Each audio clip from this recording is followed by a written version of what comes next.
Good morning. Hi, Tisan. Can you hear me? Morning, morning. I can hear you. Yes, ma'am.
Morning, Tisa. Morning, morning. Bang. I was just testing my sound. How are No, you today? you are safe. Okay, good. No, as I said, I was just testing my sound because the other day it didn't want to work. Okay. Now I'm trying to switch off. Okay, I want to switch off the video. There you are. Okay, everything is fine until everybody joins. Okay.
Good morning, honorable members. Good morning to our guest.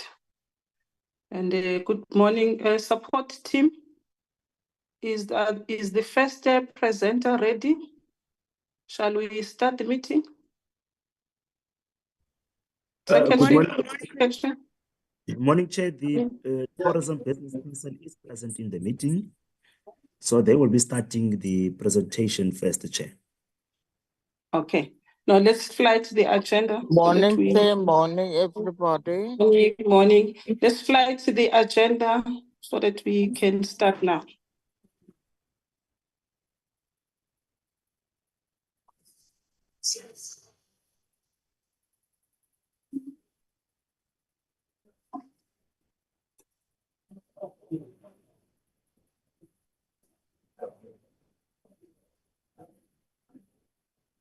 Honorable members, members of the committee, you are all welcome. And let's formally welcome our guests who are in our midst to make a presentation to us in the form of a briefing. And the agenda is flighted. I hope all members of the committee are able to see the agenda. And Yes. thank you very much. You are all welcome. We are starting our meeting. Let me receive the credentials. How are we represented in the portfolio committee today? Committee secretary. Are there any apologies? Good morning, Chair, honorable members. Just to confirm who is present in the meeting first, we've got Mr. Chifiwa Chivengwa, who is the CEO of the Tourism Business Council. And then the chairperson of the Business Council is Mr. Jerry Mabena. I think they are using the same gadget. It's called TBCSA Boardroom. And then from the department, they will come join us later, Chairperson. It will be basically that I know the Deputy Minister is leading the delegation of the department, and she is present in the meeting, Ms. Maggie Sochu. And then the Director General will be joining us later on. Ms. Madi Tonki Sitwaba, the DDG for Tourism Sector Support Services, is present in the meeting. Then we are also joined as visitors, guests, the CEO of SA Tourism, Mrs. Goliwa, is present in the meeting. She's accompanied by Mr. Tony Kadimeng, who is the head of government and industry relations, chairperson. And then in terms of the apology, is the apology of the minister. And then from our committee chair, we have all our members present, Chair. I haven't received any apologies. Thank you very much, Committee Secretary. As I have already acknowledged the presence and welcome the delegation. The delegation of Business Council of South Africa is Recording here in progress. to give a briefing on the work that they have done to improve tourism in South Africa. Let me now hand over to the chairperson of the Business Council to introduce the team, and then he will hand over, he or she will hand over, I think it's a he will hand over to the CEO, if the CEO is the one who's lead, who will make the lead the briefing. Is everything okay on the system now? I can see the faces of the delegation, the chairperson, and the CEO. Over to you, chairperson. Yeah, Thank you very welcome. much. Thank you very much, Honorable Chair. Am I audible to the honorable members? Yes, you are. Thank you. Thank you very much. And good morning to yourself, Honorable Chair, as well as the honorable members present. All protocols observed. My name, Chair, is Jerry Mabena, and I'm here with our CEO, Tipiwa Tibenga. We have a short presentation to do to you. And I will start just by sharing very high level some of the elements or what is TBCSA for those who may need to know, just to bring the honorable members up to speed. The Tourism Business Council of South Africa is an umbrella organization that represents the business side of travel and tourism. We as an organization are a member of BUSA, and we participate actively in all the NEDLAC processes. And I think the key thing, Chair, is that we want to provide a unified voice that represents the private sector aspirations as far as the tourism sector is concerned, but also to become the conduit through which business and government can interface in developing this sector of ours that is very, very important. We are a membership-based organization, and you will see in the next slide, Chair, that we have two types of members. The first type of membership is the associations, and these associations represent the different bodies that kind of span the entire spectrum of travel and tourism, starting from the travel agencies, going to the conferencing associations, including the airline associations, the vehicles and rental associations, the hunting associations, and some of the transformational associations like the tourism SME network. So we really pride ourselves on having a very broad-based body of different associations, but we also are a corporate-based membership organization where we have some of the corporate organizations that are major players in the sector, starting from the likes of the cruise organizations like MSC, right down to the V&A Waterfront, and some of the big hotel groups, South African National Parks, as well as the car rental organizations are our members. Just by way of what we see as our key deliverable, which is what we really want to share with the portfolio committee today, is we've set ourselves a target of ensuring that we can bring into the country about 15.7 million inbound visitors by the year 2030. And we want to increase the domestic arrivals as well, people traveling between the various provinces in our beautiful country. We want to basically get to a number of 12 million trips by 2030 every single year. And I think it's important to state those numbers because for us to be able to do that, we cannot do it alone as the private sector. We see ourselves as working very closely with government, both at a national level, at a provincial level, and even at metro level. And we basically are asking ourselves at this point in time, looking for opportunities to do this better and to kind of really help one another to instill the culture of travel and tourism in South Africa as we do that. Now, this is very important for us because if we do it right, Honorable Chair, is that we believe that if we can move these numbers from where they are currently to the almost 16 million travelers and 12 million domestic travelers in 2030, it would have a significant impact on the economy, starting with the creation of jobs, particularly for the youth market, in excess of 400,000 jobs that we believe could be created through this. We will see ourselves increasing the number of people that actually, or the spend that comes into the country. We see ourselves creating 1.3 million more job opportunities in the country.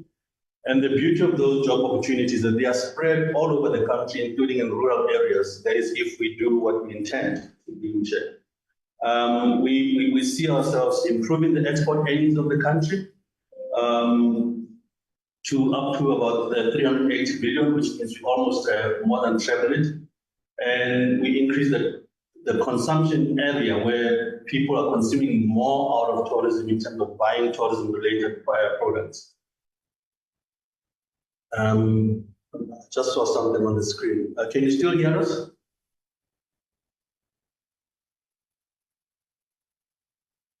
Yes, we can. We can hear you. Thank you. And we actually will see a big improve in the GDP contribution of the sector and also the impact that it has on the supply chain, because tourism as a sector is not a singular consumption center, but it has an impact and it's impacted by other departments, whether it's transport, whether it's agriculture, whether it's arts and culture. But I think we have a way of impacting those various sectors and of those sectors equally impacting us. The CEO is going to speak a little bit more on how we achieve what we want to achieve. But I think it's important just maybe to highlight some of the important things that we as an association have come up in our strategy session, that for us to meet that objective of 2030, there's a few things that we think are important for us to do. We've identified 10, and 3 of those are really kind of looking at us improving the visa regime in the country by either really getting a fully automated visa class or getting a bit more improved e-visa infrastructure in our airports. And also, we think that we should increase the number of countries that can actually have some type of a waiver in terms of the visa access. And also because of the trends in the global travel and tourism markets of people kind of beginning to work remotely and those sort of things, we do need to look for critical skills visas as well as temporary work visas that we can begin to provide to some of our visitors. We believe that I think we do need to reduce a little bit of the bureaucracy in terms of some of the licensing issues, be it on the liquor side, on the tour guide side, and a number of other areas. Safety is a major issue, and I do see it on your agenda, Chair, so we appreciate the fact that it's going to be looked at as well. We call it a China-ready strategy, but it's really a situation where we begin to look at particular strategies on how to make our destinations attractive to key markets that you want to visit our country. And I think on behalf of really our partners, being SAT mostly, is I do believe that we do need to kind of start improving the amount of money or funding that we put into some of our initiatives, but we position ourselves to be available for any particular kind of hand-holding or partnerships in order to achieve these objectives. The last 2, Chair, are also very important. I think air access is a big initiative because we do know that we've improved the air access into the country. We allow people to get into the country easily in terms of getting the number of flights coming in and also reducing the cost of coming into the country as well as the cost of traveling across the country. And last but not least, is really what we believe is needed is to kind of start creating investment incentives so that we can build more products. When we have visitors who come to South Africa, Chair, what we've learned is that they get excited, they want to come back again, but we don't want them to come back and do the same things. So we do need to increase the profile of product that we have as a country. I'm going to hand over to the CEO, who will then go into really the hows of how we do this and what we've done so far. And with those few words, I want to invite Chief onto the platform and thank you, Chair, for the opportunity. Thank you very much. Thank you, Chair, and good morning to honorable members, the Deputy Minister, the DG and the team, and other teams that are coming from South African tourism. It's a pleasure to be here to talk about what we do and also what we're going to do going forward. Let me start by just echoing what the chairman has said. As an organization, we are very much private sector led. And as the chair has said, our job is to ensure that the interests of the private sector tourism businesses are advanced in South Africa by way of getting involved in various matters that impact tourism in general. And there are times that we obviously get involved on national matters, we get involved on provincial matters, and there are times when we get involved on local government matters. And our goal is what I've said, to ensure that we advance the interests of tourism businesses We all know that at the end of the day, tourism happens on the ground, is delivered by the private sector, and we need to ensure that everything that we do is done properly and to advance tourism in South Africans to make destination competitive. Now, the chair have talked about things that we need to do to achieve the 15.7 million tourists that we have been talking about. Initially, our target was 16. By 2030 was 21 million. But due to COVID, we had to revise back those targets to more realistic number because we had some years that we were not failed. Now, what is it that we do as the TBCSA? As the chair has said, we have members that are private sector associations. We also have corporate members. And we always say that we don't represent 100% of tourism businesses in South Africa, but we do know that we represent about 80% of tourism businesses in South Africa. So there's still more work to be done to ensure that everyone can come under one umbrella and we're able to advance the interests of everyone. So we represent around 80% of tourism businesses, and ranging from what the chair have said, from large businesses to very small businesses, for entrepreneurs. We also interact with youth in tourism, interact with women in tourism, and we make sure that everyone who's interested in entering the tourism space, is able to do so, and they can be able to contribute, and they can, have a livelihood while they're doing so. So we admit that we all share a common goal between the private and the public sector. And that common goal is that sustainable growth of tourism industry is imperative. And it's imperative to contribute to the GDP of the economy, to contribute to employment in South Africa, and to make sure that we make a dent on the unemployment figures that we have. And we also know that our role is to ensure that priorities and interests of the private sectors are advanced, because private sector is there to, one, contribute to the economy, number two, also make profit out of the work that the private sector does. So all these interests are the interests of any private sector or any business across any spectrum, anywhere in the world, is to make sure that we get into a space that these businesses are making these profits. We also know that we work within a legislative environment. And this is not new to yourselves, honorable members, as you are there in the legislative branch. We do recognize that legislation and policy framework are quite important, and they require us to look at them in a way that fosters growth, that is sustainable. So what we do, we look at all legislations that comes out, whether it's through the green paper or the white paper or through the acts or regulations, we participate in that space as long as it impacts tourism.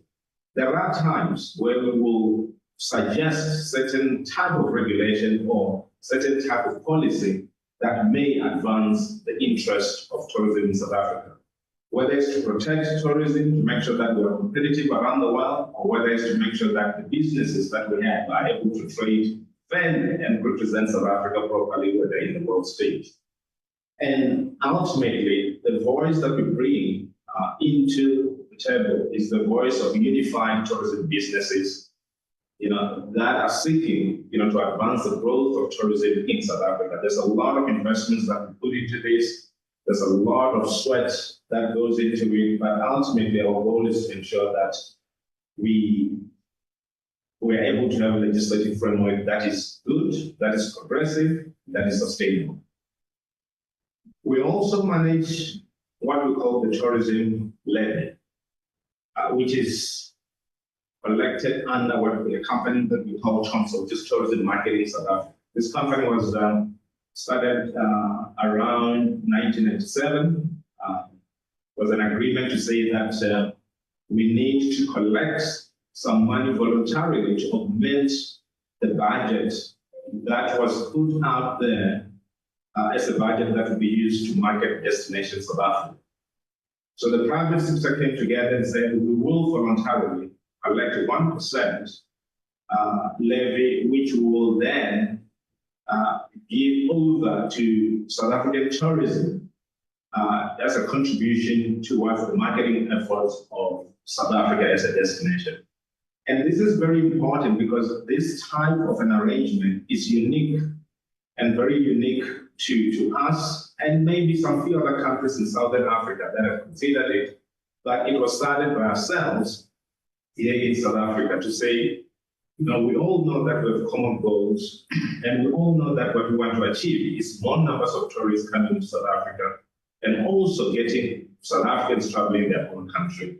We know that we need to position South Africa as a preferred destination, and therefore the collection of this levy goes a long way in ensuring that we augment the budget of South African tourism. So we believe that we contribute between 10 to 12% of South African tourism marketing budget. So that is something that the private sector is really proud of, to say that we know that we need to hold our hands together and we need to do things together and we need to market this country together. And therefore, the collection of this levy goes a long way in making sure that we are competitive in the world.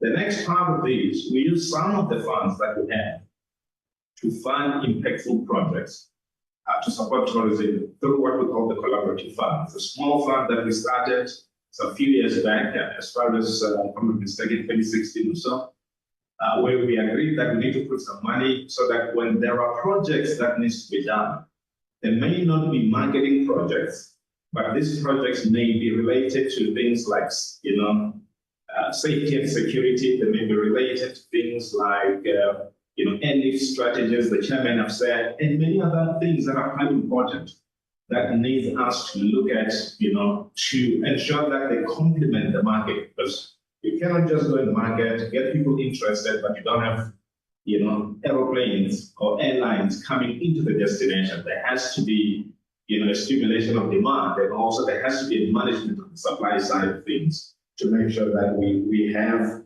this equilibrium managed properly. We obviously talk to our members. We engage very closely with our members, but more importantly, the engagements that we have with our members is to communicate, the things that are changing within, the space of travel and tourism, and also the policies that may be coming up. How do we participate fully in those policies? How do we make sure that we work together with the public sector? So those type of communication, we do them constantly. We know that if we don't communicate, we're never going to get everyone, speaking in one voice. So it's very important for us that there is a proper communication and we all speak in one voice. Issues around research are quite important because when you are, talking about legislative environment, policies, and regulations, one needs to have done a bit of research in order to get into that space and be able to participate meaningfully. So we do a bit of research. We work with lots of universities that we've signed MOU with on various things that we want, to be looked at. We also work with private companies and so forth and so on, consultants. So that is the part that we are growing. It's not a big part of what we do. It's part that we are growing, and we want to get into other spaces, including the spaces of understanding more and more about what we need to do for various subject matters that we believe are critical, including skills development, enterprise, supply development. So those type of things we want to delve deeper into to make sure that we understand what is it that we need to do from the private sector to advance those type of initiatives. Of course, one of the biggest things that we do, I spoke about the collection of the tourism levy. That tourism levy goes to South African tourism. We believe that private sector has to have a role in influencing how we market South Africa as a destination.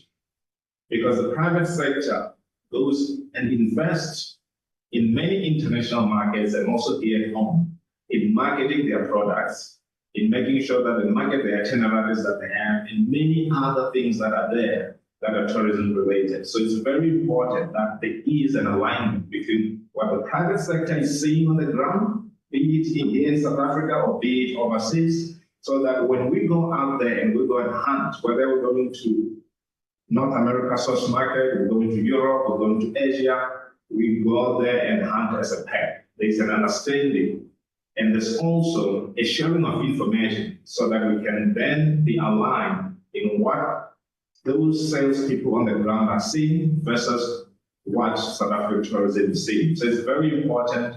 Our relationship between South African tourism and ourselves is governed by the memorandum of agreement, which is an agreement that stipulates the responsibility of each party and how we want to market South Africa going forward. There may be time when there's a need for private sector to get involved directly, which we did last year by way of putting out the Trevor Noah campaign that has won many awards and have seen almost 500 million times around the world. So when there's a need for such, we do so in consultation with the Destination Marketing Organization, which is SAT, to make sure that we are aligned and we're not sending cross messages across the markets. So it's very important that, in whatever we do from our side, there's also an alignment, there's also a consultation. So some of the things that we look at as our objectives is that we need to collaborate. So collaboration is a big thing, and I've spoken about it in terms of collaborating with South African tourism. We also need to collaborate with the Department of Tourism. There are various programs that are running within the department that are quite important for us to be part of and to make sure that those things are dealt with. So it's collaboration on issues around the tourism master plan, working together to make sure that there's delivery on the tourism master plan, issues around national tourism safety strategy, and of course issues around how do we respond to issues of safety on the ground. Because these issues happen on a day-to-day basis, and we need to ensure that our tourists that are here, in South Africa are protected and they're able to go back home. Whether they're going back home here in South Africa or overseas, they're able to do so safely. So that collaboration is key. And as the chair said, we collaborate with Business Unity South Africa and many other institutions across the board.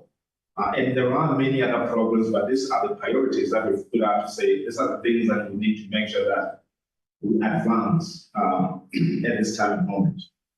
There are key enablers the chair has spoken about, the key enablers, issues around visa reforms. There's a lot of work that we've done together with the Minister of Tourism, the Department of Tourism, to make sure that we work with Home Affairs together and ease, to build up this ease of access and make sure that the visa reform is there. We would have seen the Minister of Home Affairs launching the Trusted Operator Scheme for China and India.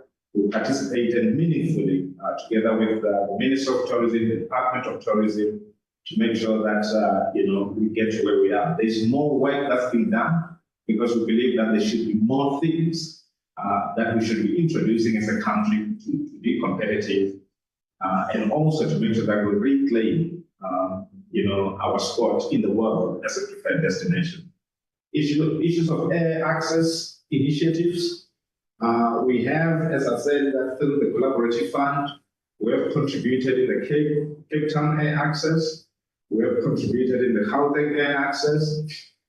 We just finalized the contribution that we'll be making to Durban air access in recognition of the fact that we need to get more tourists going to KZN and Durban. Tourism safety initiatives. A lot of initiatives that we've undertaken as a private sector in Mpumalanga, in the Northwest Province, in area around Durban, and also we are looking at what can we do in Port Elizabeth to make sure that everyone feels comfortable when they're traveling in around that area. So some of the initiatives have started, some of the initiatives are ongoing in terms of looking at them and their viability. Issues around transformation. We have been talking about transformation and we recognize the role of the private sector transformation. And we do know that the pace of transformation is very much questionable, when it comes to the travel and tourism industry. So we do, as the TBCSA, have our own subcommittee of the board that looks at transformation in terms of what is it that we need to do to fast-track transformation within the sector. In terms of, the matrix of transformation, how we make sure that communities are involved and they participate meaningfully in the transformation space or in the tourism space. Women participation and empowerment. We're looking at youth participation. We've actually partnered with youth employment services, in some of these initiatives to make sure that we create opportunities for young people to be able to enter the industry. Issues around SMME development and growth is important so that we're able to see SMMEs growing from being SMMEs to being medium-sized companies and large companies, and ensure that, we can visibly see that we are moving at a certain pace to a certain direction as far as transformation is concerned. So we always say that, the role of TBCSA in transformation is key because transformation happens in the business space and there's still more work that needs to be done. We look at issues of advocacy and influence.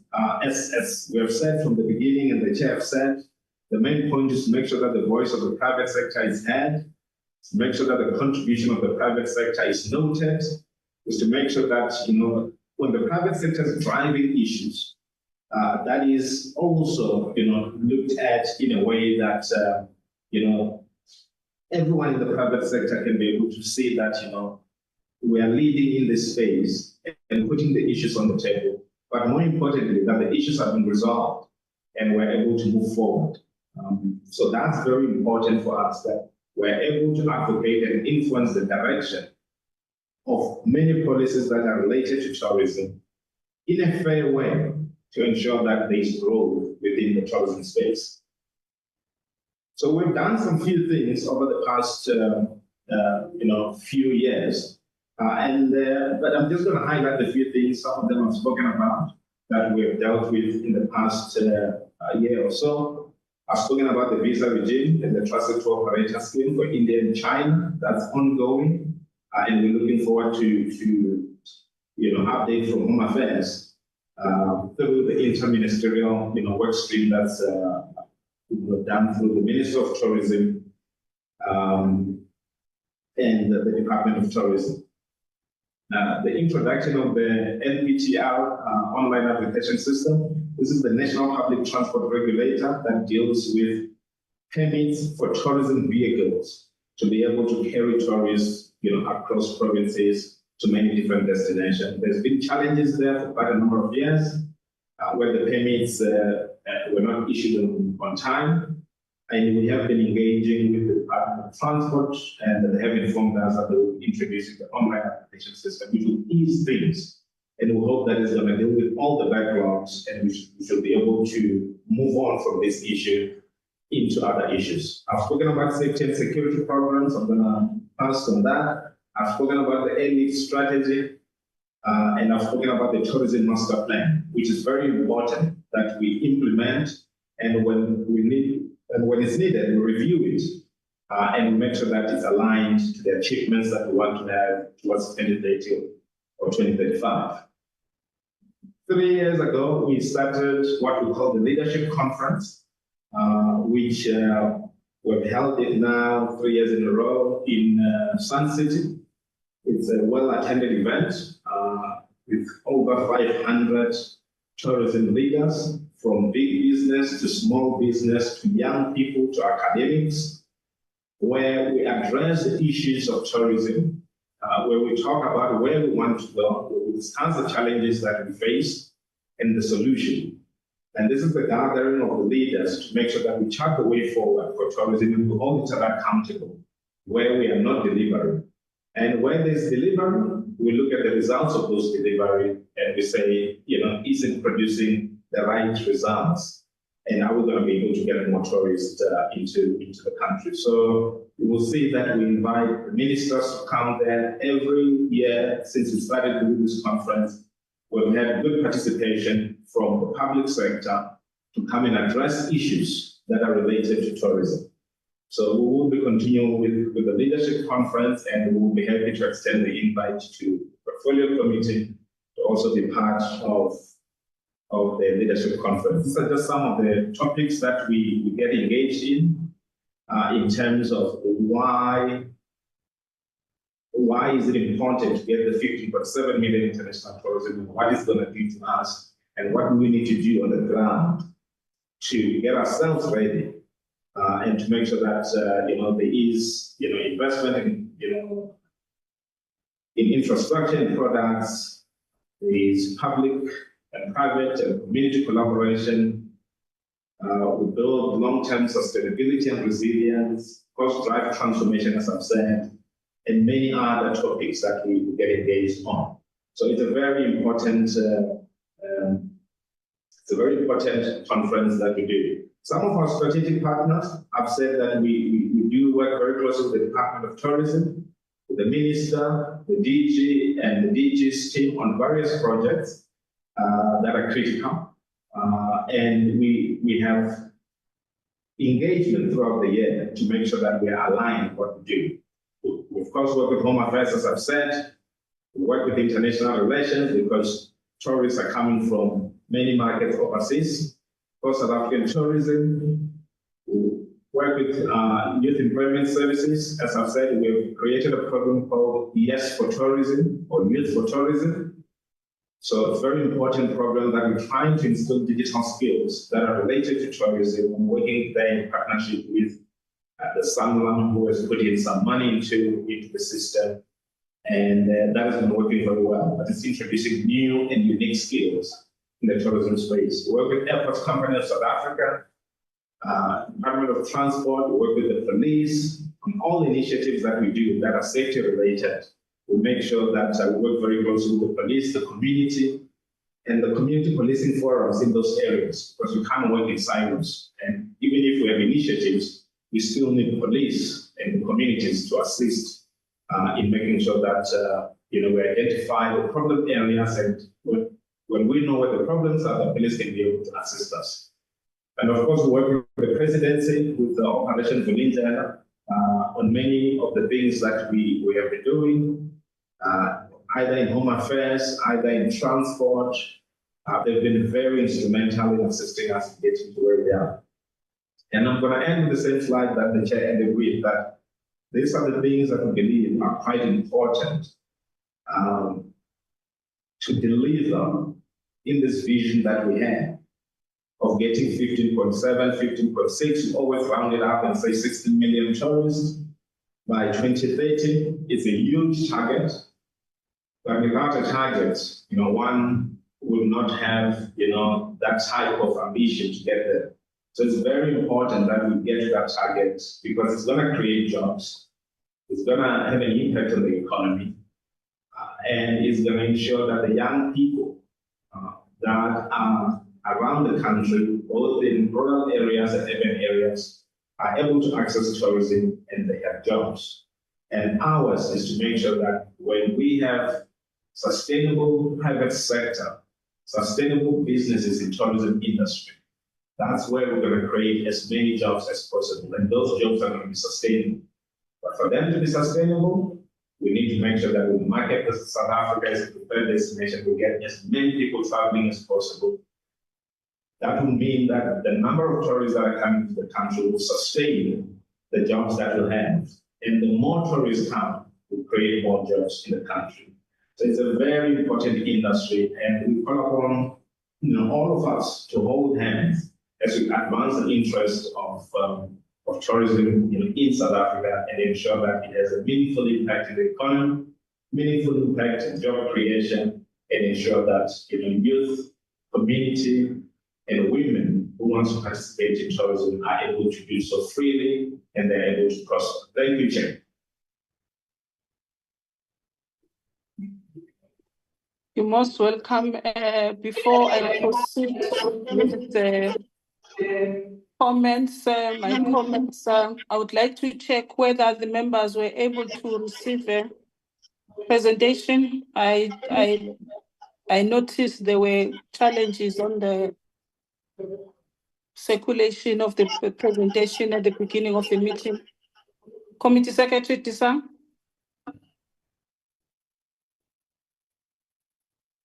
Chair, I will send to the secretary just.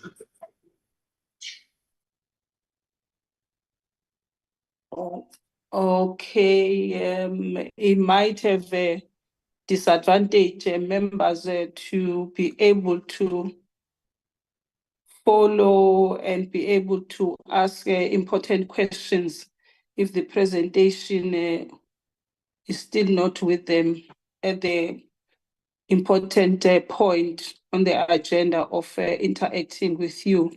But having said that, I should have introduced myself earlier on. My name is Lungi Mganga Cabashe, chairperson of the Portfolio Committee on Tourism.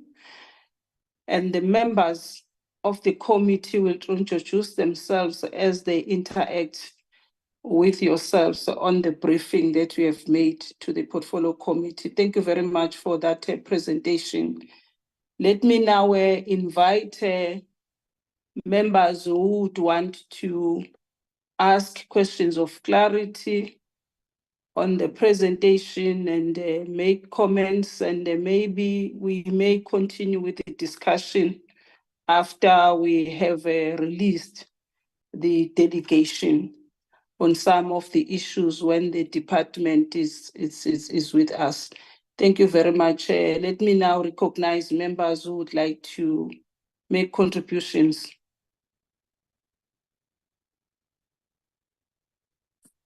I'm looking at hands. I'm checking hands.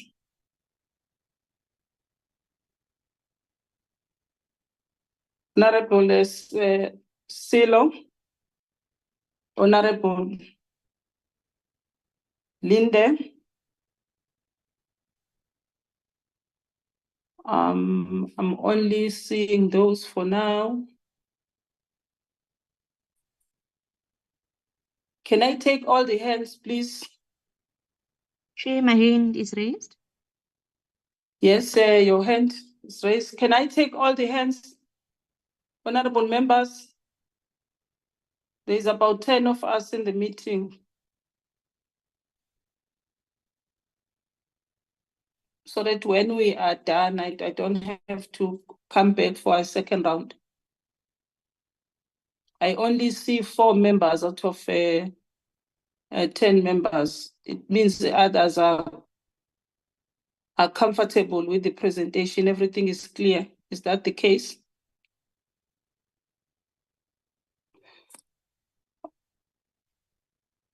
Chair, maybe can you go through the list so that we can see that we are all recognized? Yeah, it's only 4. It's only 4. Other than the members, it's 2 members that have counted. There is also member Likharaba. There is member Ismail. There is member Tim Kuhn. That's all that I have. It means other members are comfortable. In that order, members, Honorable Linde will be followed by Honorable Likharaba,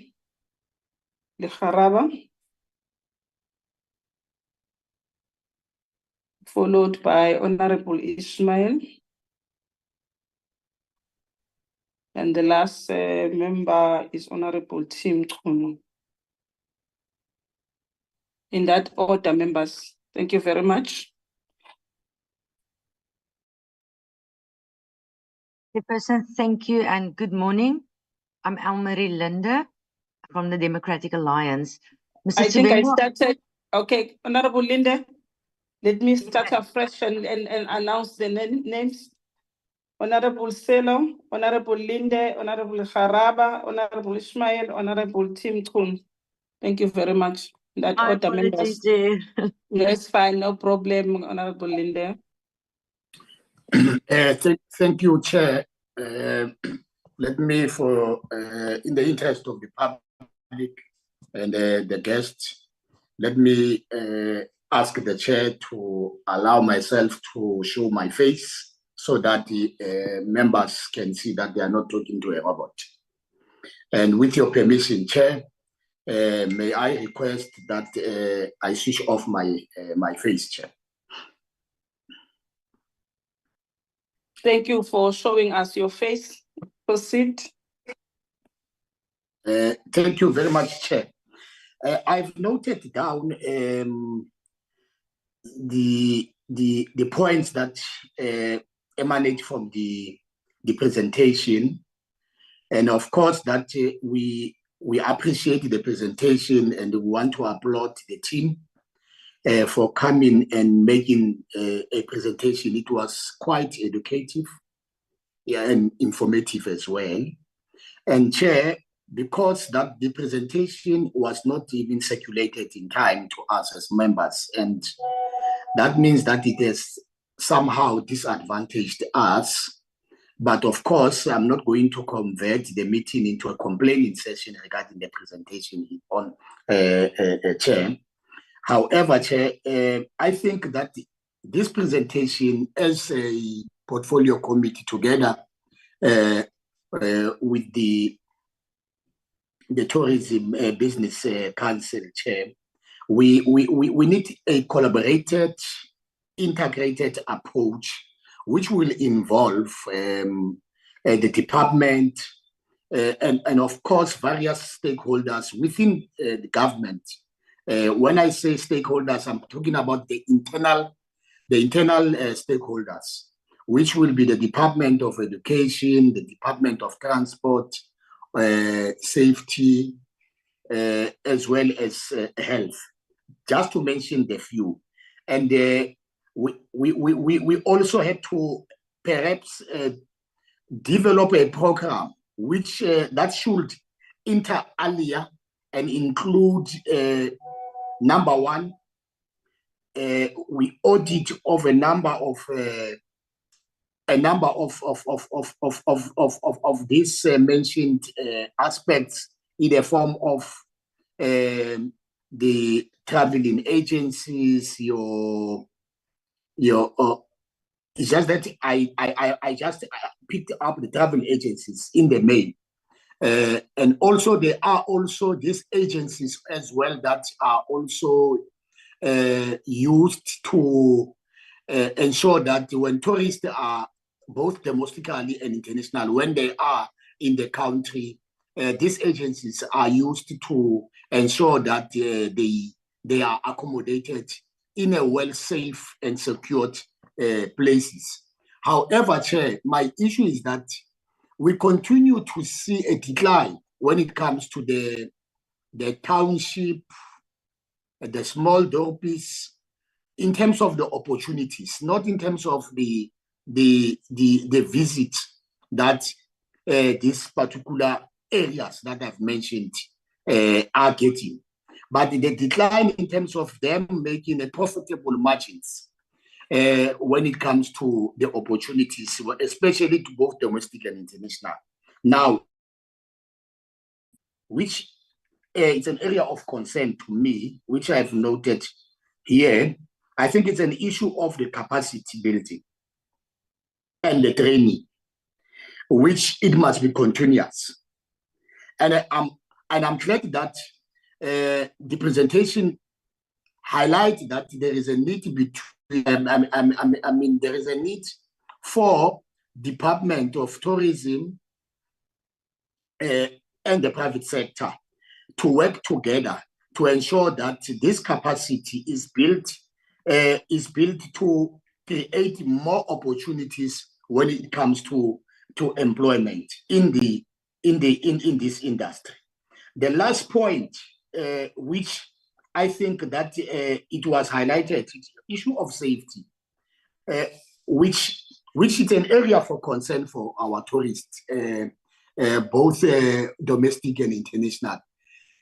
I think because we are going to have another presentation on the safety and the law enforcement, of course, but just to add, we must have the intergovernmental relations with the local sphere of government, where we also bring them on board. I know that the NEC for tourism in provinces, they are also involved. They have their IGR with the local sphere of government, which are our municipalities.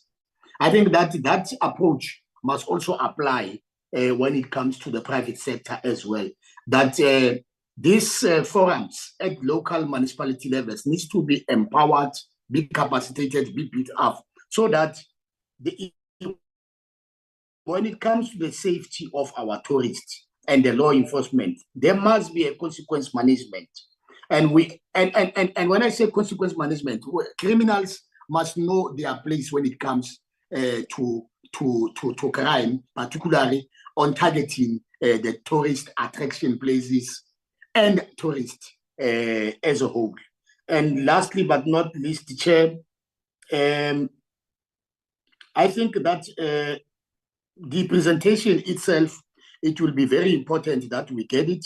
But I must say that I'm impressed. And I think that, Chair, moving forward, this should not be first and the last meeting where we're receiving the presentation from the Tourism Business Council itself. So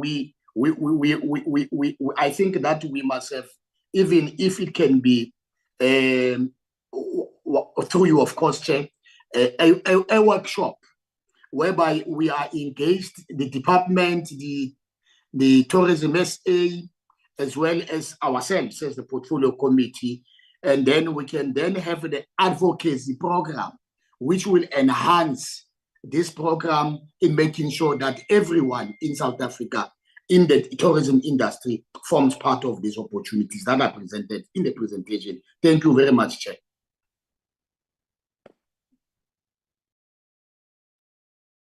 In that order, members, thank you. Chairperson, thank you very much. And again, Elmarie Linde from the Democratic Alliance. Mr. Chivengwa, thank you for the presentation. It's really, really impressive. And I want to concur with what my colleague said.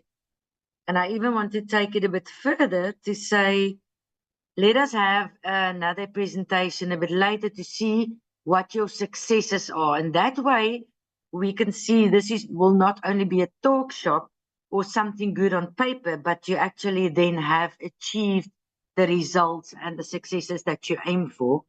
So I have 4 questions to ask, Chairperson, to the gentleman. Number 1 is, do you have any strategy for ecotourism and agritourism in the next months or in the next year? And I also would like to know a bit more on the collaborative fund. What projects? I know there might be a lot. So at some stage, Chair, with your indulgence, maybe TBCSA can send us a presentation that we can look at on all the projects that they have embarked on for this financial year. And question on the tourism safety, Chair, I want to know if the strategy that TBCSA follows is in line with the Department of Tourism Safety's strategy, the one that we will be seeing a bit later in this meeting. And then my question on that is, why are only 4 provinces included of the 9 provinces? And then my last question, Chairperson, will be, what are your detailed plan on increasing women's participation in tourism? Thank you very much, Chairperson.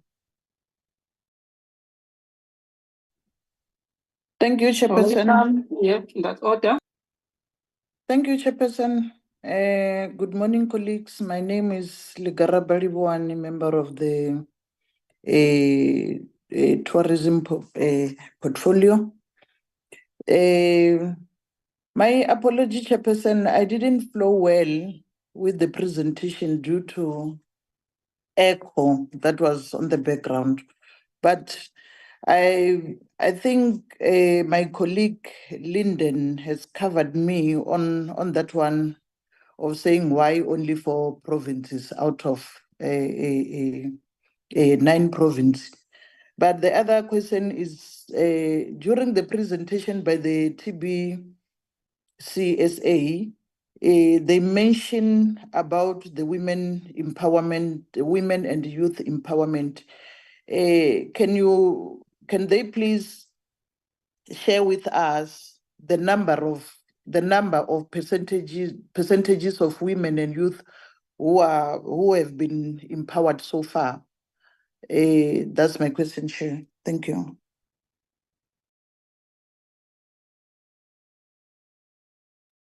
Good morning, Chair. Good morning, colleagues. And Sorry Chair, is it about my that. turn? Yes, sorry about that. You are honorable. You can proceed. Okay. Thank you, Chair. Good morning, Chair. Good morning, colleagues, and good morning to our presenters. Firstly, I just want to say thank you so much, for the presentation and for the work that you are outlining on your presentation. Due to us not having the presentation earlier, it's a bit, I'm going to be asking some questions and, just for clarity, and I hope that you can, oblige. So my first question is, you've touched broad spectrum on your presentation, but are you experiencing any, internal governance and leadership issues?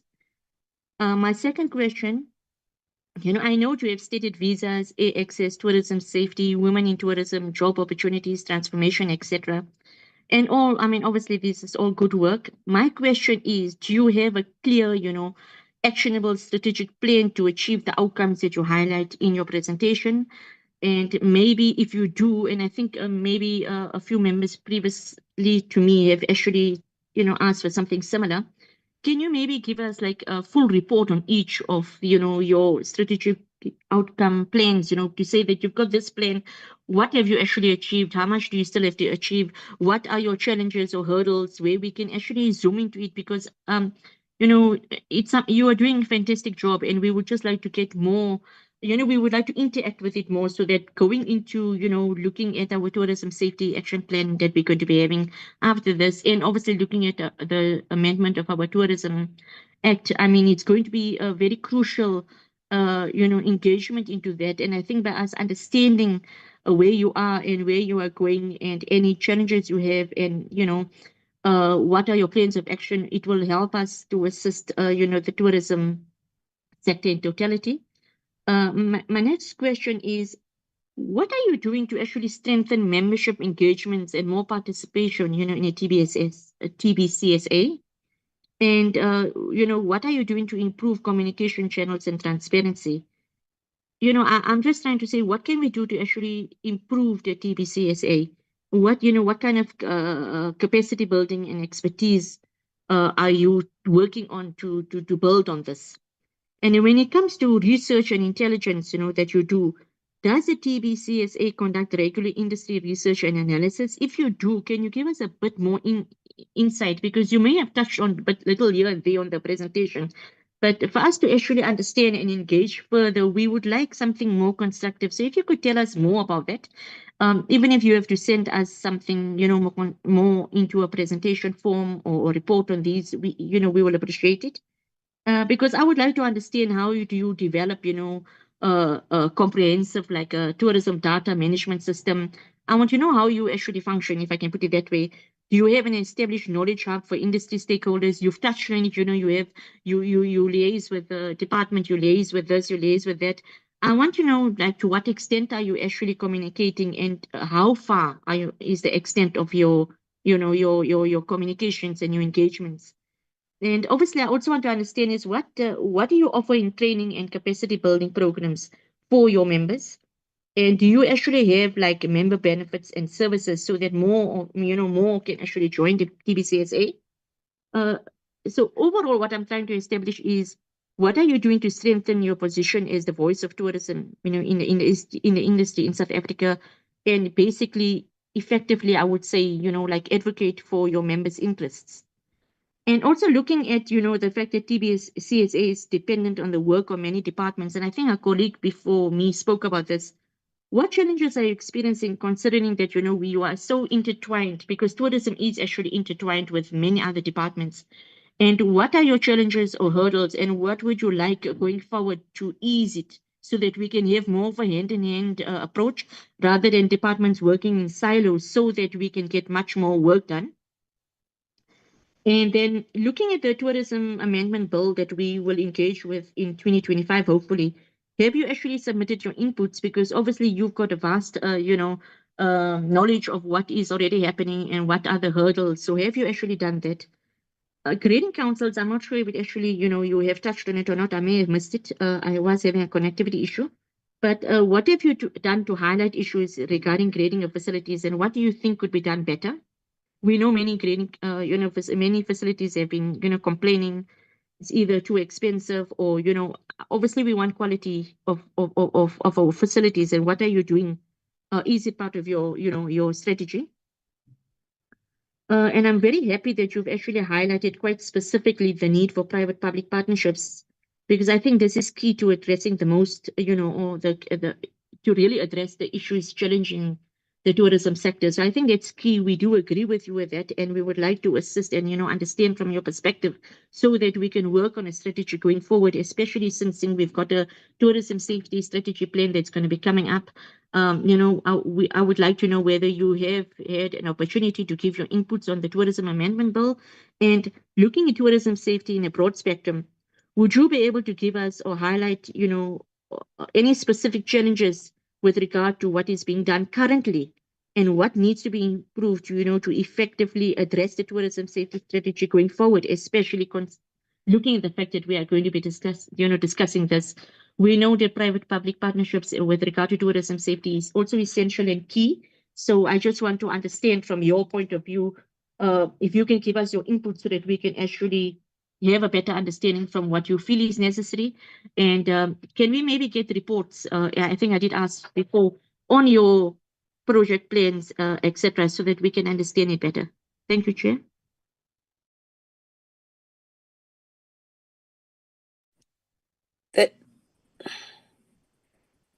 Thank you, Chair. Chair, because of my connectivity challenges, I would like to switch the video as I continue. My name is Tembek Amkhono. I'm a member of the Portfolio Committee. And thank you very much for the presentation that we just received. Although we're disadvantaged by the fact that it's a verbal presentation, we would have loved to go through the document so that as we comment, we are able to refer even to the document itself, having read it. I will really appreciate that, Chair. It is it is given to our committee secretary so that it can be shared with us. And understanding and again appreciating the public-private sector collaboration when it comes to the tourism issues, which is very important for the growth of tourism, because it's one of the sectors that have the potential of creating more jobs and developing and contributing to the GDP of the country immensely. Chair, the presentation, in the presentation, I would like to get on the from the presenters that when as they have members, and I believe that members are joining, do they audit their finances, and what are they? Maybe I missed that one because my network was not okay. Do they audit their finances? What are their audit outcomes? How do they involve their members to know their financial status, and how do they work with the department in terms of programs that are within the department, and in terms of what they are doing? And I saw that they were talking about the TOMSA levy, but I think I missed that point, Honorable Chairperson. I would like to know what is their view about the TOMSA levy, sitting at 1% or it to be increased.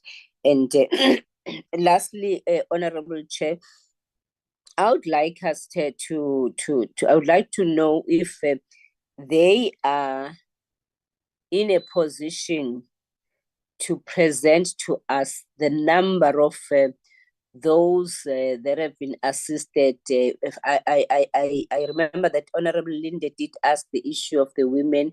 I would like to know the number of youth. But Chair, and also the fact that can we further get a presentation now from them after we've read the document and after we've engaged with the department, so that we can now, after them having engaged with the department, so that we can be able to synergize the presentations and for instance, they talk about the safety, the tourism safety. The department is also having a strategy. I believe if these two can, if they can sit with the department and try to match whatever proposals or trying to make a more working relationship with the department, so that we can have something that is that we can work with as the portfolio committee and also as the department. Thank you, Chair. Thank you very much, honorable members, for your questions of clarity. The chairperson and the CEO, and if there is another member in the delegation on the platform, they are free to respond to the issues raised by the members. Over to you, delegation.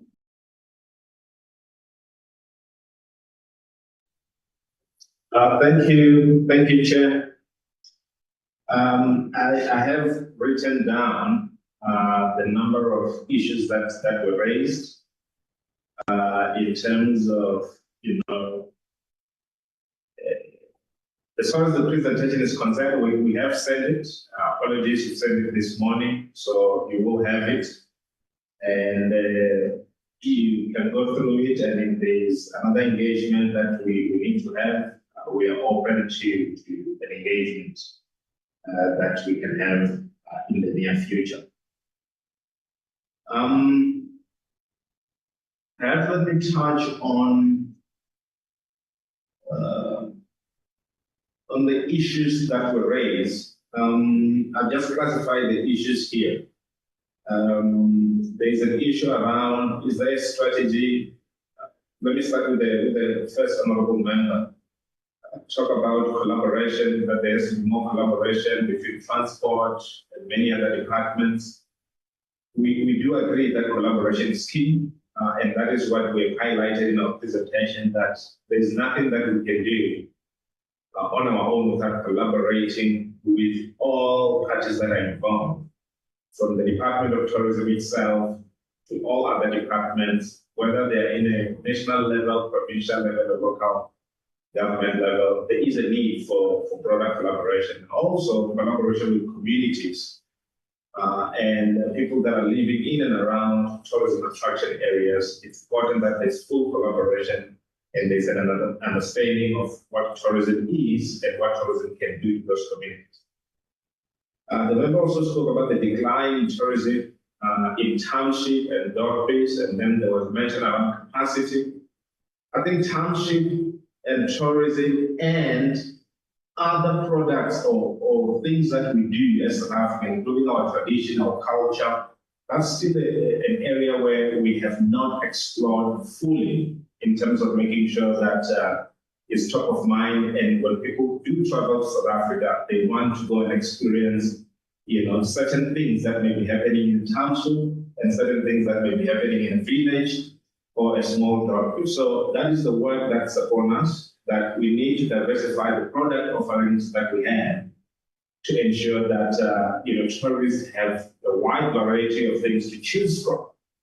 Because tourists go where they want to go. And we need to make sure that as much as they go where they want to go, we put enough in that basket so that the choices are many and all the choices are appetizing. So that's very important. So the work that we need to do is to ensure that when tourists are thinking of coming to South Africa, they think of township experience or village experience, or staying with a family, in a village or in a township.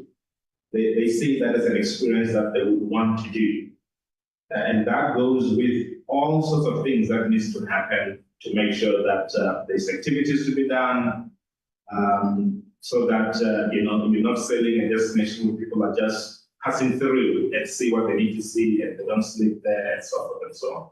So that collaboration with communities and having products that people want to travel for and developing products is very key. Another thing that's very important is that in the local government space, there is also a need to create events or activities that people will travel for.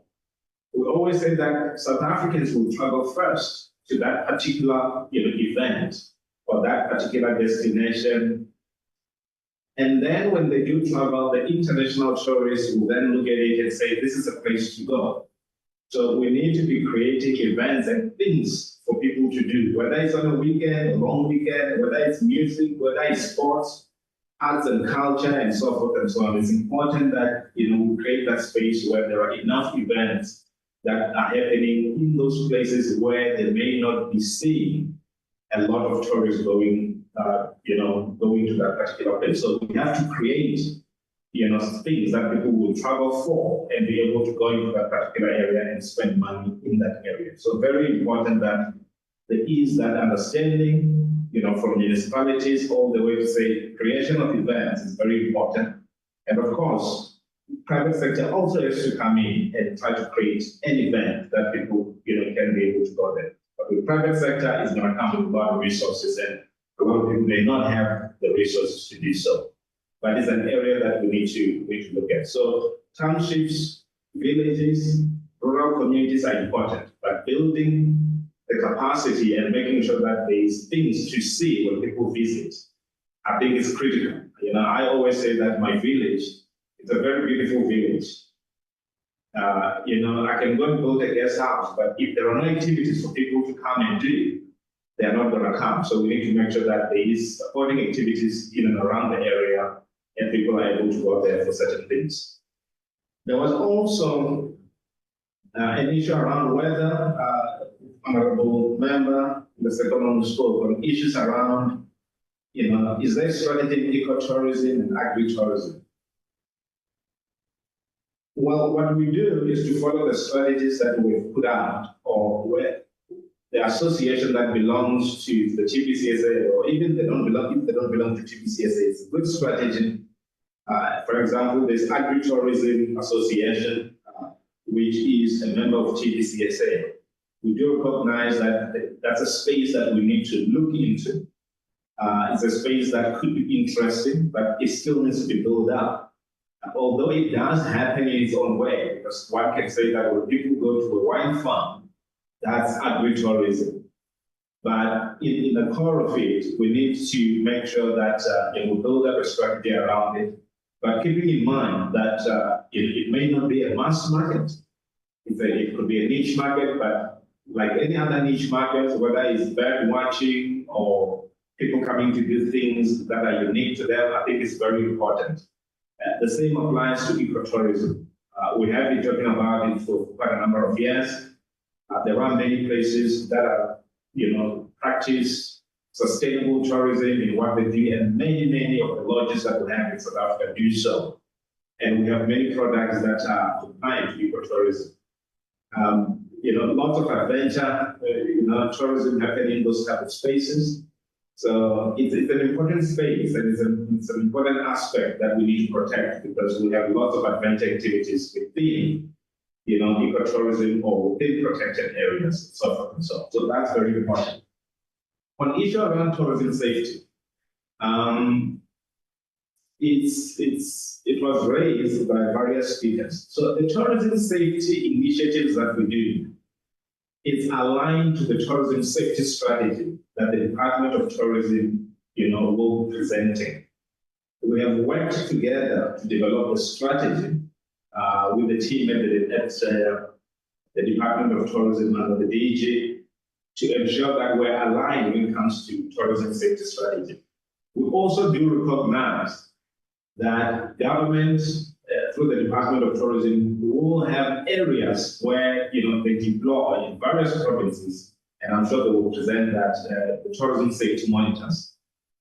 There are areas where perhaps when we decided that we need more intervention because of what was going on, and we do get regular reports from our own members that usually use a particular route where they will give us reports in terms of what has been happening in terms of the safety incident. So together, in consultation with the department, we do talk about those areas, and where we put additional resources from private sector is in line with the tourism safety strategy and in collaboration with the efforts that are being put out there by the Department of Tourism. So we work together on this. It's just that there are areas where we need to put more efforts, and as a private sector, we can move faster to put more efforts, as far as safety is concerned. So we work together. The reason why we are on those provinces or those 4 areas that we have mentioned is because we get more reports on those areas. It could just mean that in other areas where there are tourism safety monitors, there aren't too many reports that are coming through. So therefore, there is no additional resources that are needed. So we work together on tourism safety. We work with the police. We work with the community policing forum. We work with private security. But most importantly, we do know that we can arrest people. We can only inform police so that they can go and do their job, and gather information so that they can do their job. So on tourism safety, we work together. There was a question around what are the challenges, or do we have challenges with other departments? Because tourism, is very much dependent on other departments. I'm sure the Department of Tourism has, mentioned, the dependency that it has on the Department of Transport, from land transport to aviation, home affairs, from border management and permits, visas, and many others. So what we always say is that it needs to be an all-of-government approach when it comes to tourism. That each department that touches tourism in some way, we have to be able to work together to advance the interests of tourism, for the betterment of the economy. So there will always be challenges here and there. The bigger question for us is, can we solve the challenges that we have fast enough? I think we've started to move on some of the issues that have been hanging for quite some time. There's been, ourselves together with the DG and the Minister of Tourism always talk to ensure that we are aligned and we're able to present the issues that we have, and we're able to come up with a resolution. That's more important. We participate fully, and where there's a need to get some experts from outside to help us find a solution to the issues, we do go outside and we get some experts from outside so that we can find a solution. And we do cover those fields from our side as a Tourism Business Council to ensure that the work is done. So we work very close together in making sure that each department of government is able to deliver what it's supposed to deliver, and we're able to get the services that we need. It's not always smooth, but it's work in progress. It's getting better. We've been on it for quite a number of years as we speak. There was also a question whether we have an actionable strategic plan to achieve the goals that we presented, and the answer is yes. So when we came up before COVID with what we call the tourism growth strategy, where we said 21 million tourists by 2030. And then we revised it after COVID to 15.6 million, rounded up to 16 million. we have the strategy behind it. Part of the strategy, it goes to the 10 points that the chair put up. Issues around let's get on with the visa, because if we want people to come in, it has to be easy for them to come to South Africa. So let's make sure that our e-visa system works, and let's make sure that we introduce the trusted tour operator scheme that has been introduced now. The next part we need to move on is other ways of making sure that we can vet people to come to the country faster than the way we're doing it through technology. And the Minister of Home Affairs is speaking around the use of technology, machine learning, and many other things. And there are many other countries that are using things like electronic travel authorization, where you apply online, you're able to come through. We use an e-visa, and we still need a long way to go on it to make sure that the risk engine is built into it and we're able to respond faster. We talk about airlift. We can't go to market and say we want a lot of people coming into South Africa. We need to increase our airlift capacity. That is why we are funding the airlift strategies for all these 3 provinces, to make sure that we have more international airlines coming into South Africa. Talk about safety when tourists are on the ground. That's why we go to areas where we believe that there's a higher concern from the safety point of view, and we fund so that we can make sure that the areas are safe. So what we do is action all the time, and we need to ensure that in whatever we put out as a strategy, it can be done, and it should be done as fast as we can. And we have done many things over the past 5 years or 6 years to ensure that whatever we say is action and it moves. And we do so in collaboration with the Ministry of Tourism and, of course, the Department of Tourism. So very important that, in everything we do, there's actionable strategy and we're able to go there. On the issue of the Tourism Amendment Bill, we do recognize that we have been a participant from the Green Paper of Tourism, and then we moved to the White Paper on Tourism, which is published, and it was gazetted not long ago by the Minister of Tourism. The next part is to look at what needs to be regulated, what needs to be a law, what does it need to be a law, what needs to be self-regulation, and so forth and so on. So it's very important that we look into that space in mind, with the future, that we need to make sure that the businesses are able to run as efficiently as possible to get this 15.7 million tourists. So whatever amendments that may need to happen, we will participate in those amendments on all the public consultation. We will submit our thoughts, on the amendments, and we will submit whether we believe there should be an amendment on certain aspects, or there should be a new law, or there should be a regulation. We will participate fully on any amendment of the Tourism Act, because it does have an impact on the day-to-day running of businesses. So it's a very important aspect, within the space as a tourism private sector.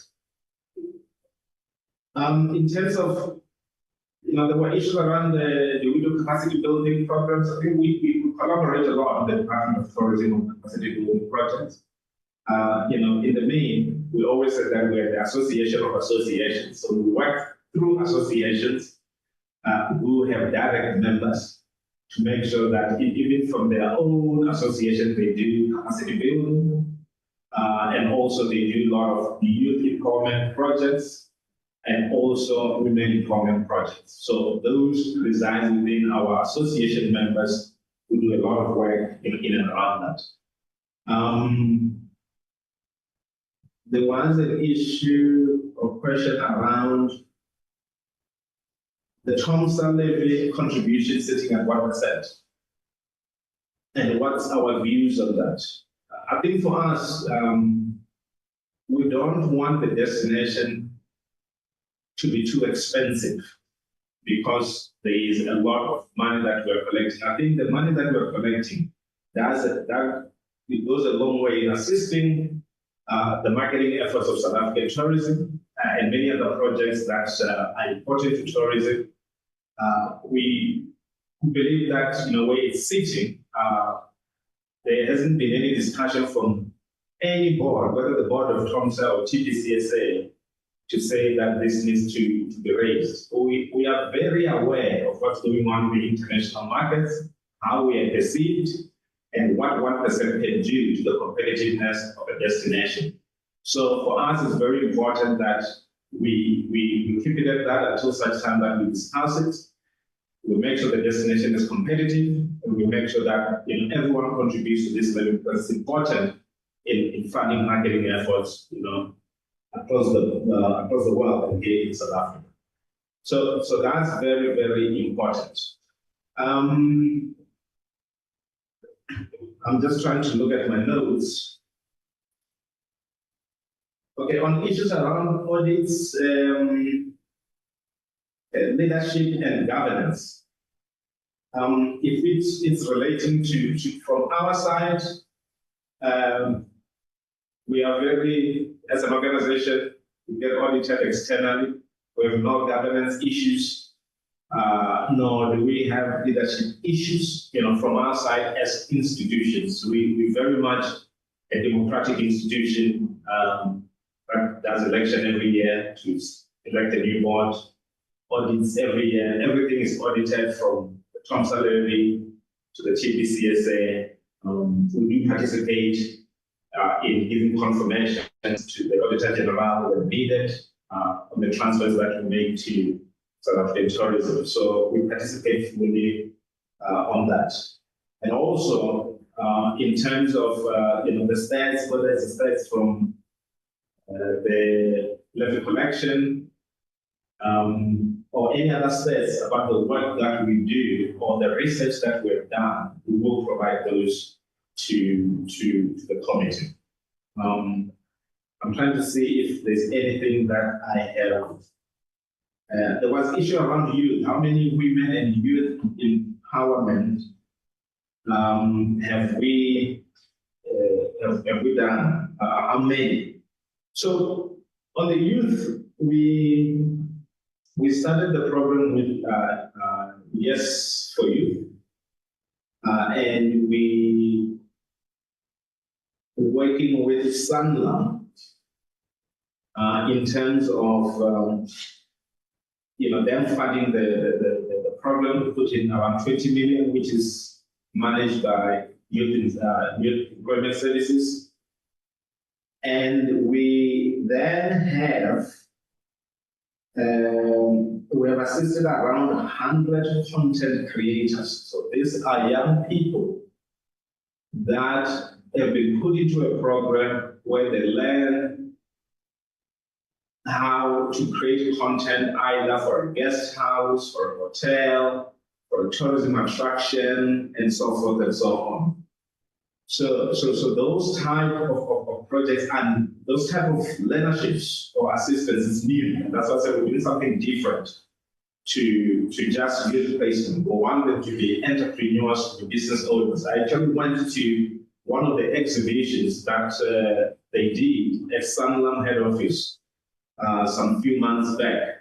And you can see the work that they've done, from those that are taking pictures in townships, getting those pictures to be displayed in hotel lobbies, and anyone who's staying in the hotel can be able to purchase those pictures that they have done. So it's very, very important that we continue with that, and we've done 100, and the program continues.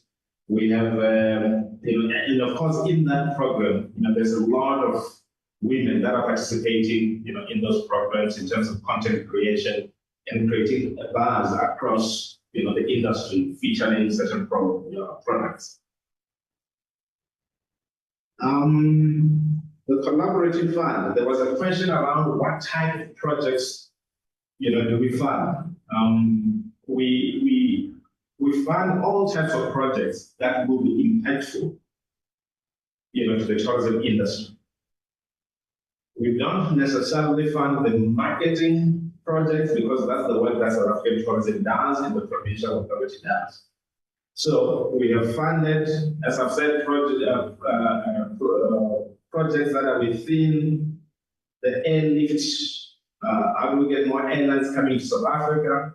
Safety and security projects. We've funded SMME-related projects. We did a project in Cape Town, in Khayelitsha, Langa, where we work with Cape Town Tourism to make sure that SMMEs within those areas are able to participate meaningfully, within the tourism value chain in that area. We have funded in the past, campaigns like the Day Zero campaign in the Western Cape when, it was all not looking so well. We could have some money so that we can turn around the image of Western Cape due to water shortages. And many others, we can make those available.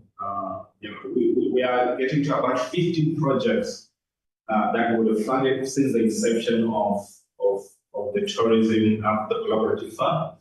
So there are a number of programs that we are busy also evaluating, provided that they're impactful, they solve the situation that we have on the ground, they provide, growth for those that are in that particular area. We look at those projects and, we get involved. In the main, we look mostly community involvement projects, youth involvement projects, SME involvement projects, and also we look at secondary cities, whereby there may not be a lot of tourism going there. If there are projects that can improve that, we do look into those projects. I think I may have answered almost everything, unless if I missed something. Thank you, Chair.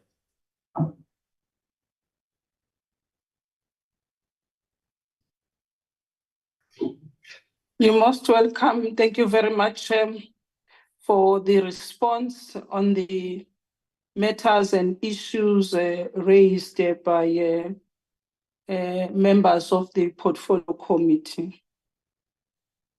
Having said that, I think you are well aware as a council that the issue of foreign nationals employed in the tourism sector against local is a growing concern these days.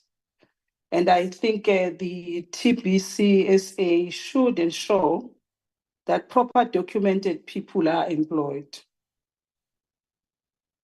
Non-critical jobs should also be given to the citizens of South Africa. The Department of Tourism is implementing a number of community-based projects. The TBCSA should work with the department to ensure that they become operational partners of the community business. Although you have indicated that you work very hard with other departments, the country needs a comprehensive air access strategy. And yourself should work with the Department of Tourism and Transport Department. This will assist in a coordinated strategy for our country instead of piecemeal approach with major cities. You should advocate for transformation and ensure that more business abide by the tourism sector code. The TBCBA should ensure that all private sector members do contribute the 1% TOMSA levy. There should be an accountability measures taken against members who do not contribute to the levy. You should ensure that tourism establishments are graded, as some big hotels are not graded in our country. The TBCSA should work closely with the police, South African Tourism, and the Department of Tourism to control communication when crime is committed against tourists to safeguard the destination image. That is very important for us as a country. The TBSA should alert the committee about all issues that the private sector would like the committee to take up with the Minister of Tourism. And you can do that by communicating to the committee through our committee secretary. Other members spoke about more presentation, and I think it was member Silo Mayeko who talked about the workshop. And I think we can package this together for a workshop in the future. Having said that, thank you very much for your presentation. As members have indicated, it was a very good and informative presentation, and members have, as I indicated, have alluded to the fact that they would need more information on the work that you are doing, and also to sit down in a workshop to unpack a number of issues.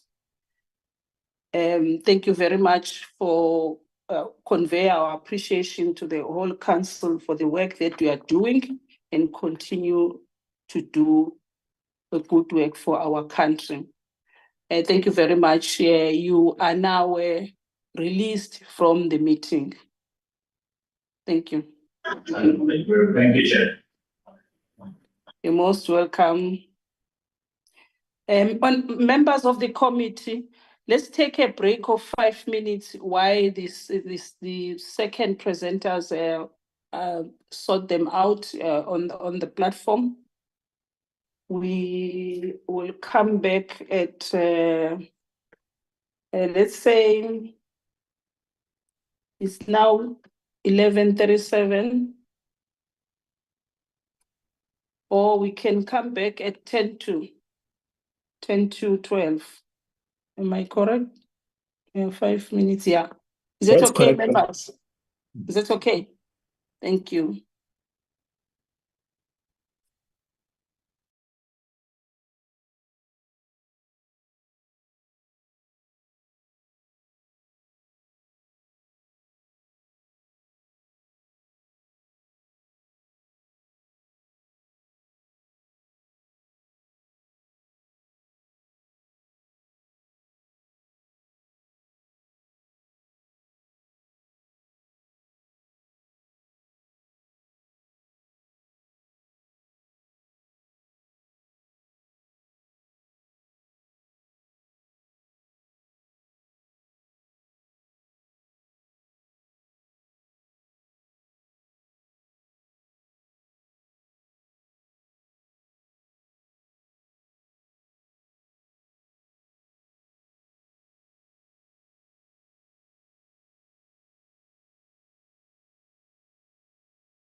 Petra?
Hi, Tisang. Are you guys ready?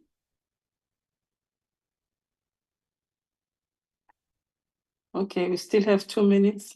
Yes, I will just check with Petra. I'll call and I'll check. Okay.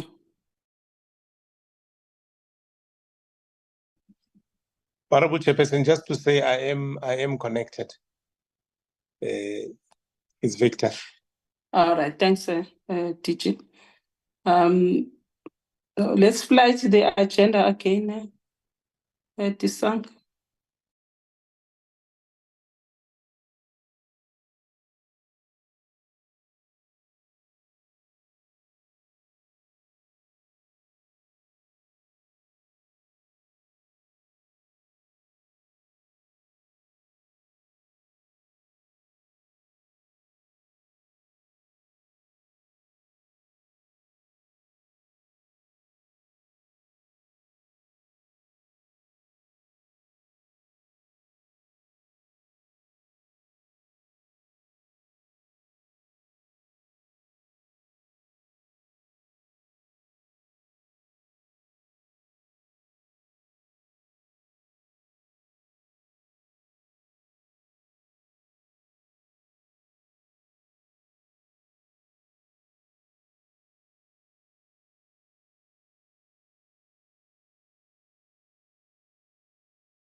Welcome back, honorable members.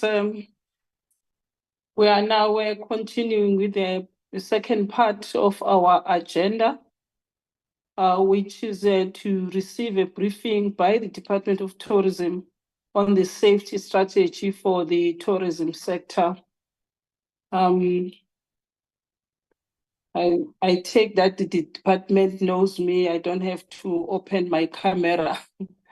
Thank you very much, Deputy Minister, and the DG and the team that you may have come with on the platform. Please take the mic now and introduce the subject that you are briefing us on, Deputy Minister, and you may at a particular time hand over to the DG and the other members of the team. Thank you very much. Over to you, Deputy Minister. Thank you very much, Honorable Chairperson, and good morning to honorable members, and greetings also to DG and the team from tourism. Chair, as per the agenda item, I am, of course, joined by the DG and also two DDGs, DDG Madidonki and DDG Malan, who are also part of the meeting today, who are going to take us through the presentation on the National Tourism Safety Strategy. And Chairperson, I was following this morning when TBCSA was making presentation, and also I followed the questions that were asked by members from them.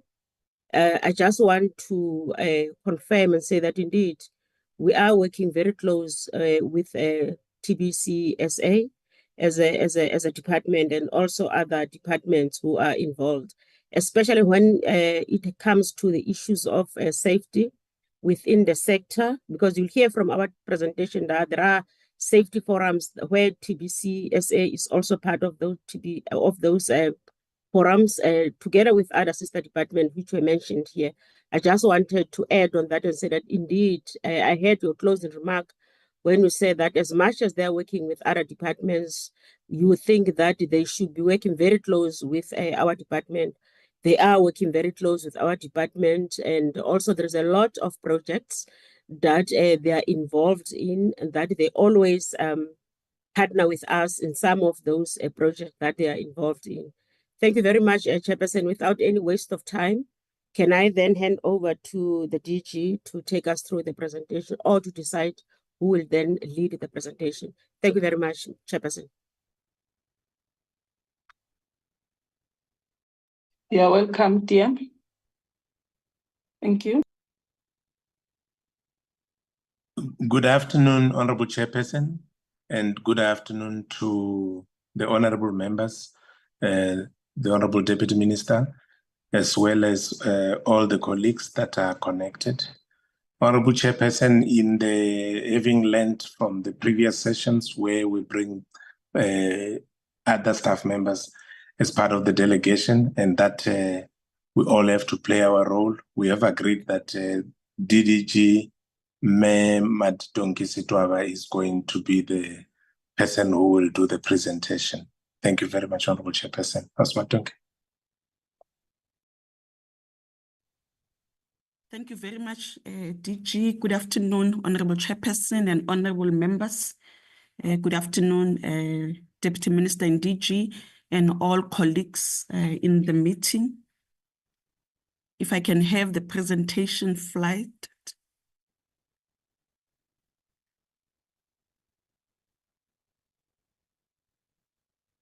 Yeah, I've made yourself and Petra the co-hosts.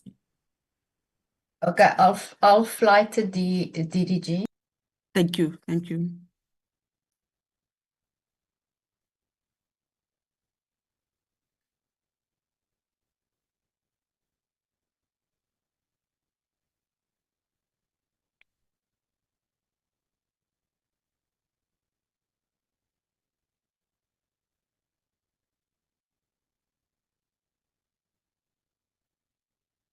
We can start moving the slides. Thank you, Petra. We go to the first slide after the one on the table of comments. Thank you. Just to emphasize, Honorable Chair, that indeed crime affects tourism adversely. Again, in all of our efforts as the department, we team up very well with other departments, but also with the private sector. The SAPS plays a very major part in terms of their mandate, executing their mandate in the tourism space, and we are coming through in terms of assisting so that they can be greater focus in minimizing incidences of crime against our tourists. In the next slide, Petra. All the efforts started with the establishment of a tourism safety forum in 2018. This is a forum that is composed of both the private sector and the public sector.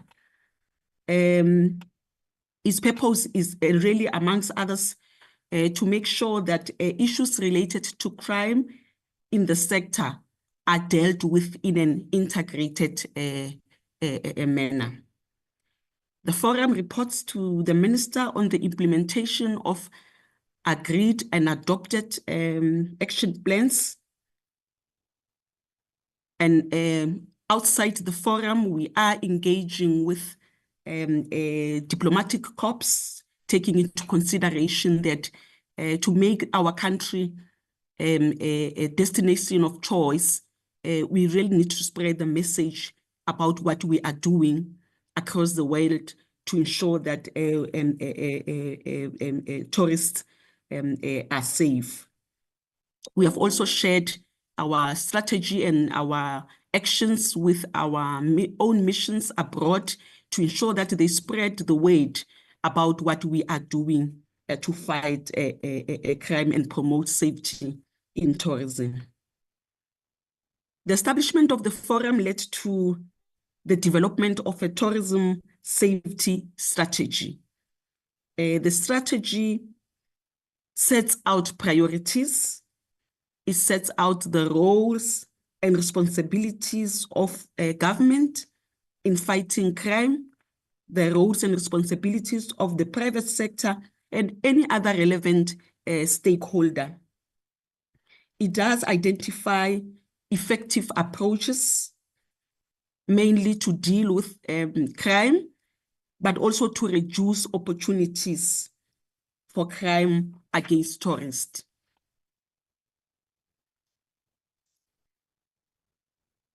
I have moved Petra. I am on slide. Can you move the slides, please? Thank you. Thank you. In terms of the objectives, there is also the requirement that the strategy employs on us to create a tourism victim support and aftercare program, and also to facilitate that all programs that we have, both the private sector and the public sector, are integrated, especially at planning and also at implementation.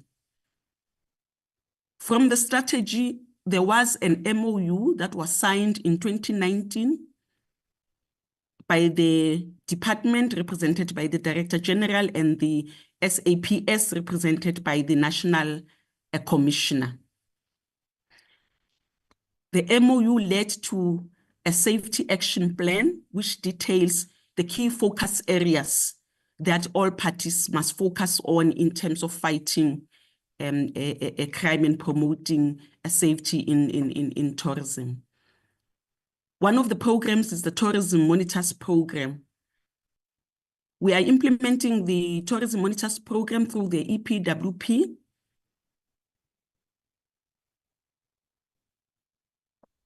We are working together with provinces.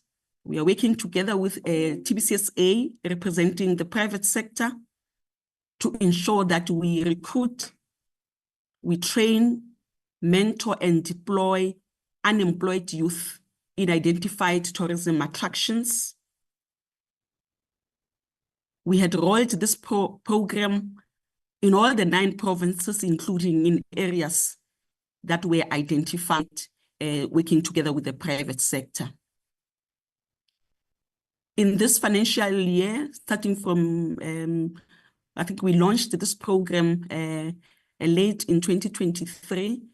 The department had invested 174 million to the Monitors Program. The bigger majority of the budget goes to stipends because this is a program that we are implementing through the EPWP. Next slide, Petra.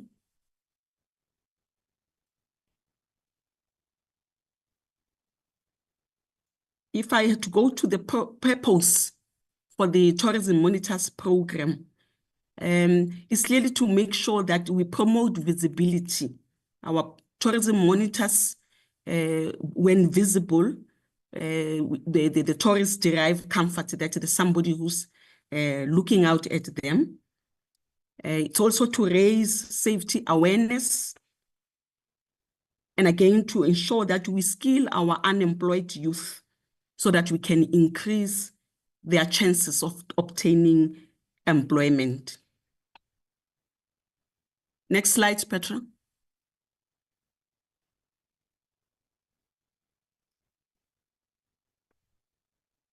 Part of the objectives of the Tourism Monitors Program being to raise awareness, but also to reduce tourist vulnerability to crime in those hotspots that have been identified.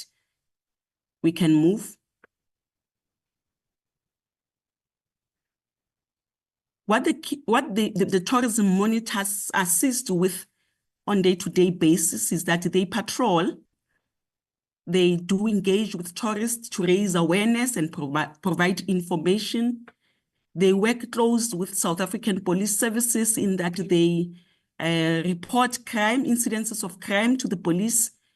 They assist tourists to provide support, especially when tourists are in distress.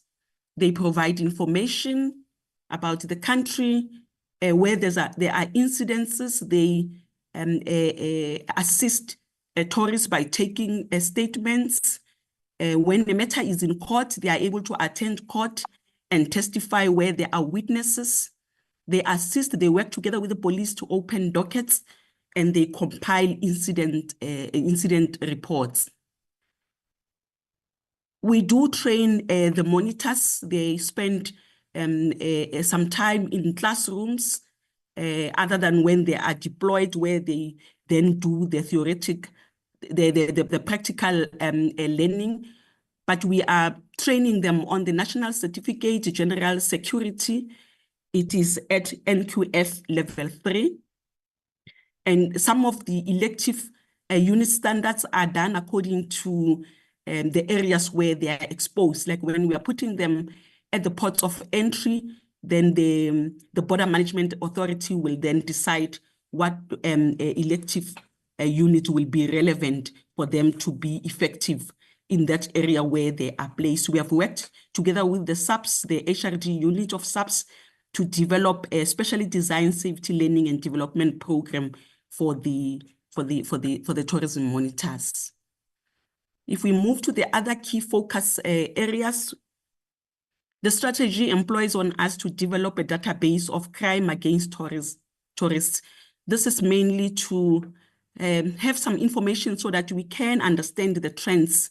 We can understand the trends against the trends of or patterns of crime against tourists, so that we can be able to develop strategies to minimize those risks.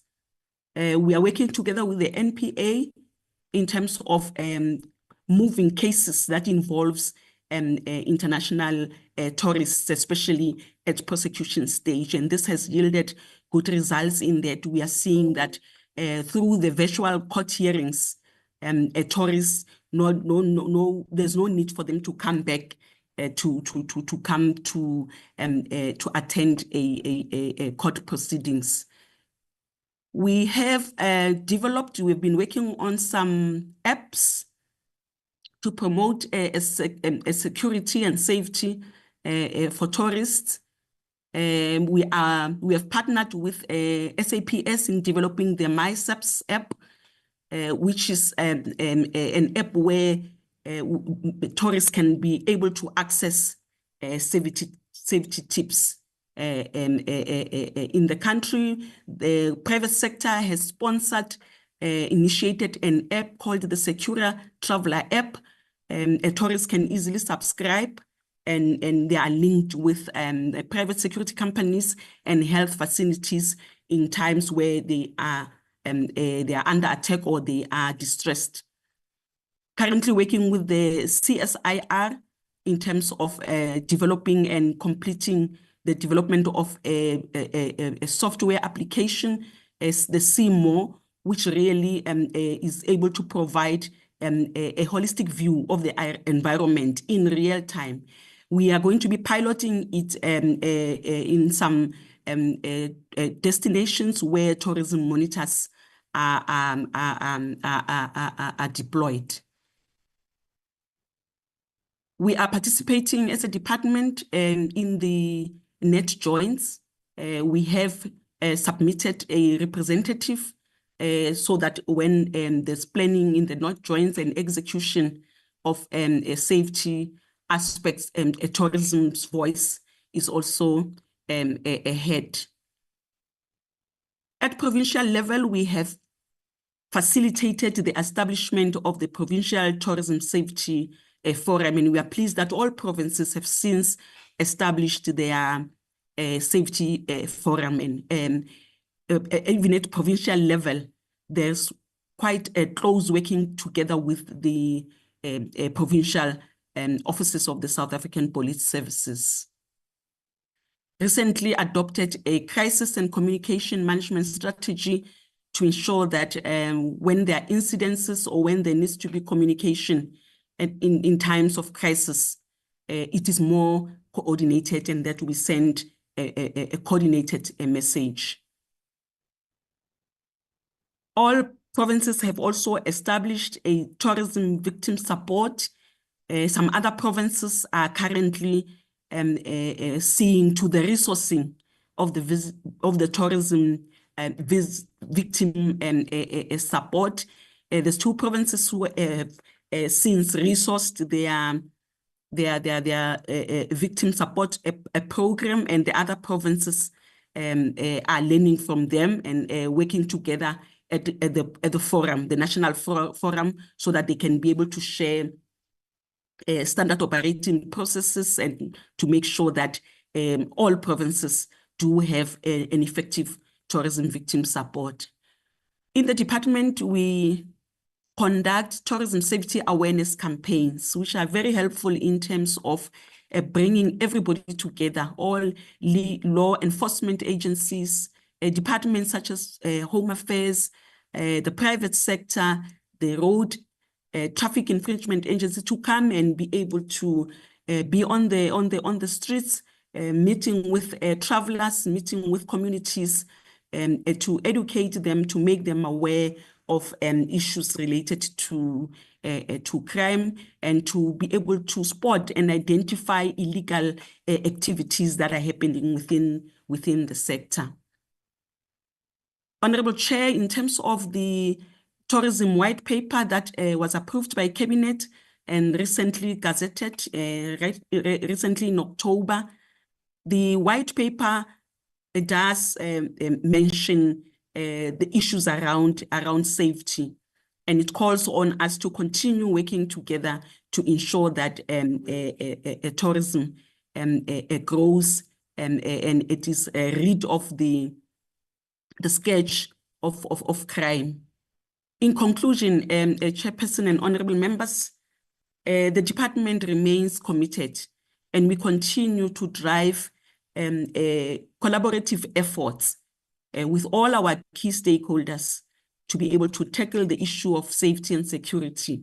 We work together with provinces, we work together with municipalities, the private sector, SAPS, just to ensure that our efforts in terms of tackling the issues around crime and illegal conduct within the tourism space are well attended, and that they begin to reduce incidences of crime. That was my last slide, and thank you very much.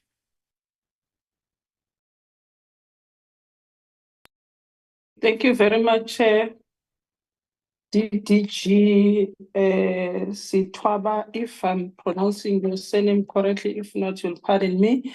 There is another DDG. I'm not sure whether the other DDG would want to add, or you come in when the members pose questions and during the response time. Let me hear from you.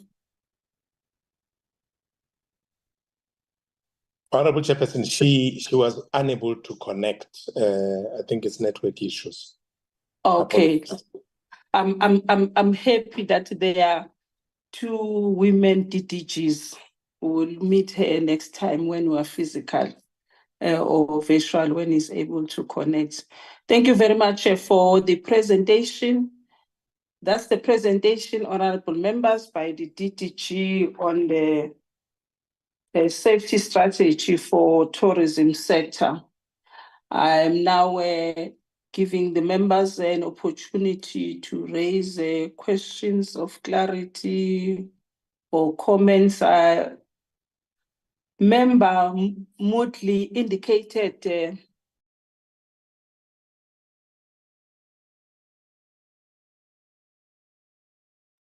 oh, sorry, I'm not sure. Where did I last time? And I muted myself. Disang, what was my last utterance?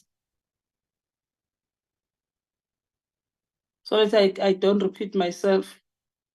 No, we heard everything that you said, Chair. You may continue. Oh, okay. I was saying Member Moodley has a challenge in terms of unmuting himself, and I picked that up when we're already done with the first session.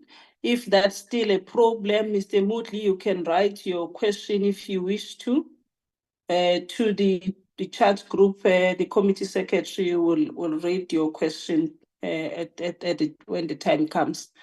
Thank you very much, members. Let's see. Let me see hands. I'm waiting for hands.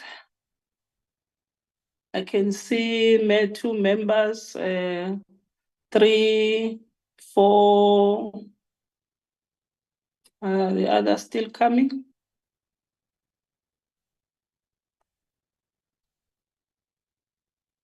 Okay. There's let me recognize the hand of Honorable Haraba, followed by Honorable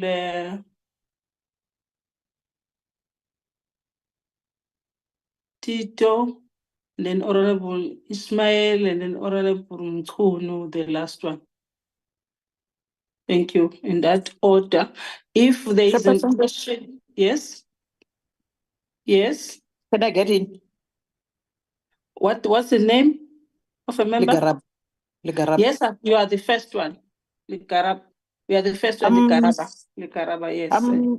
I'm happy with the work done so far.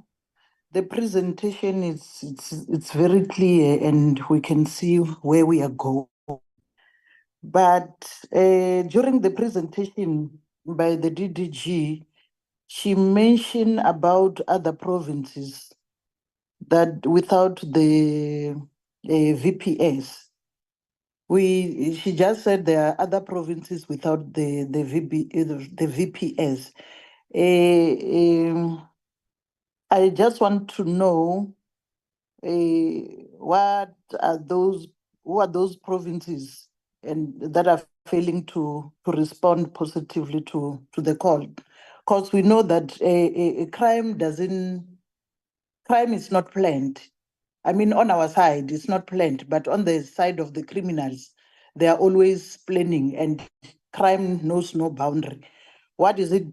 What are you doing on those provinces that are not responding to the call? Thank you.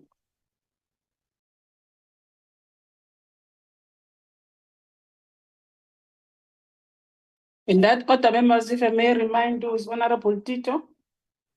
Thanks, Chair. Greetings to yourself and the honorable members and everyone who is present. Yes, Chair, the presentation was clear, but now my question is on the issue of the database that the DG was speaking about. Is the database currently assisting us, because of she spoke about a database that is that where you can spot on trends on how crime is being committed on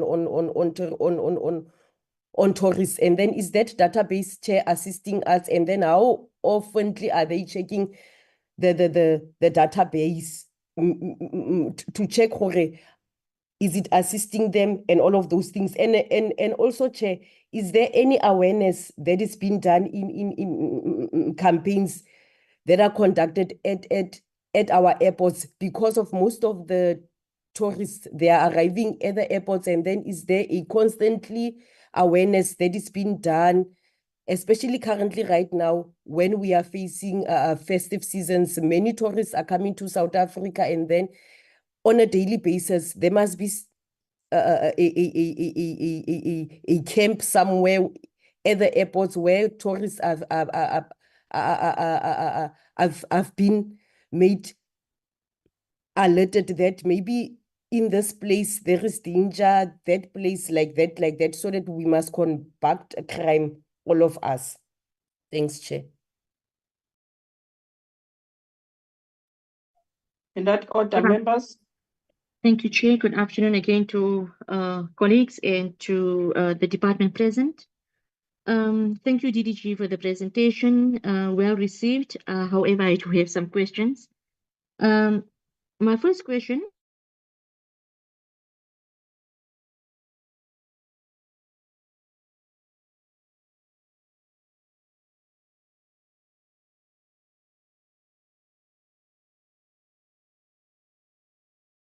We are losing you, member Ismail. Are you back?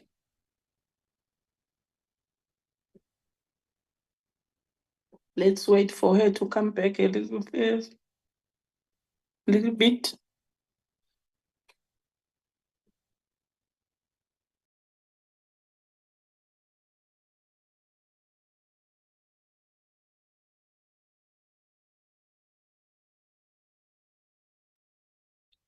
Member Ismail, we have lost you some few seconds.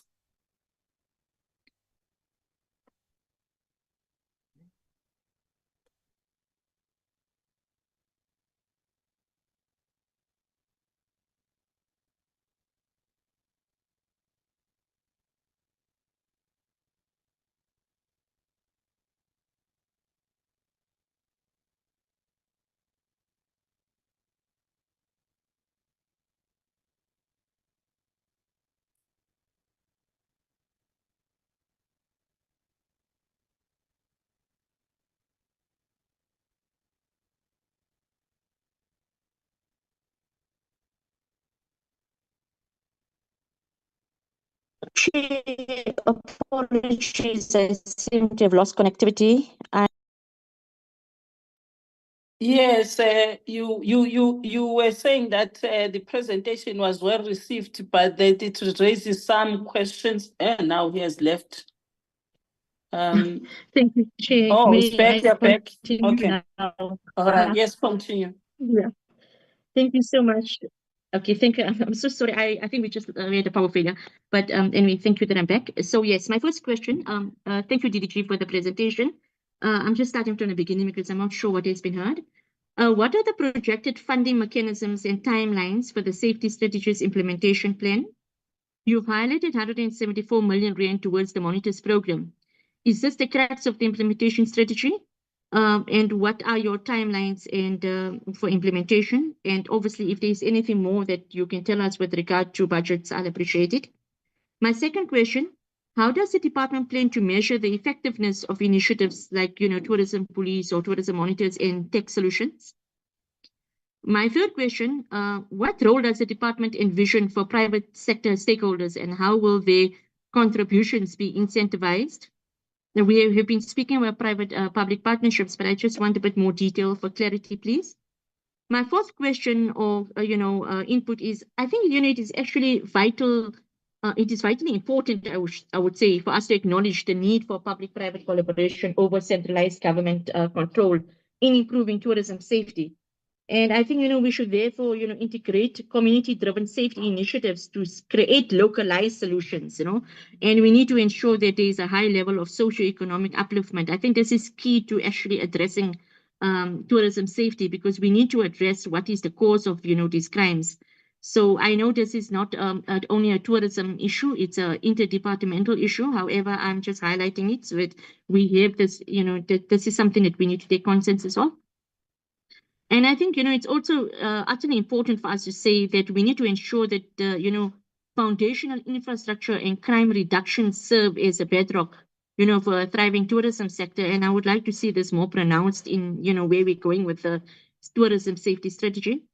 And I think, furthermore, it is important that we actually learn from what we have on the ground already. And based on the experiences of like managing tourism traumas ambassadors, or our tourism monitors, as we call it. Now, I've done some oversight, and most especially in the city of Cape Town. While we are there and we're not having a portfolio committee, I try to do whatever I can. And what I picked up is, there's a need to provide tourism information services as well as improve tourism safety measures, which is actually real. We really do need that. So you do touch on that. However, I'm just highlighting. My second point is the provision of tourism information services is very useful and responsible in the proposed program. And I think a formal training program with a mentor system in place is also crucial.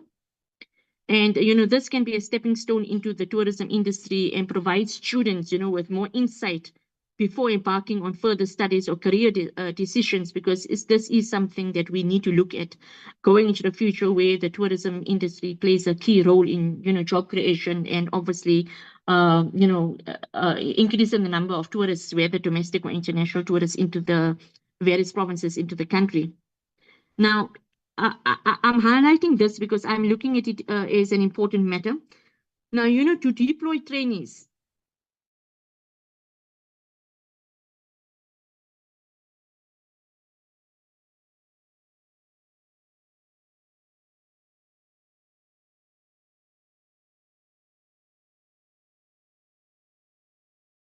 Safety and security officers is a lengthy process, and recruitment and selection have to be done, with combating crime in mind. So, I mean, when you're looking at tourism monitors and EPWP, it's just the tip of the iceberg.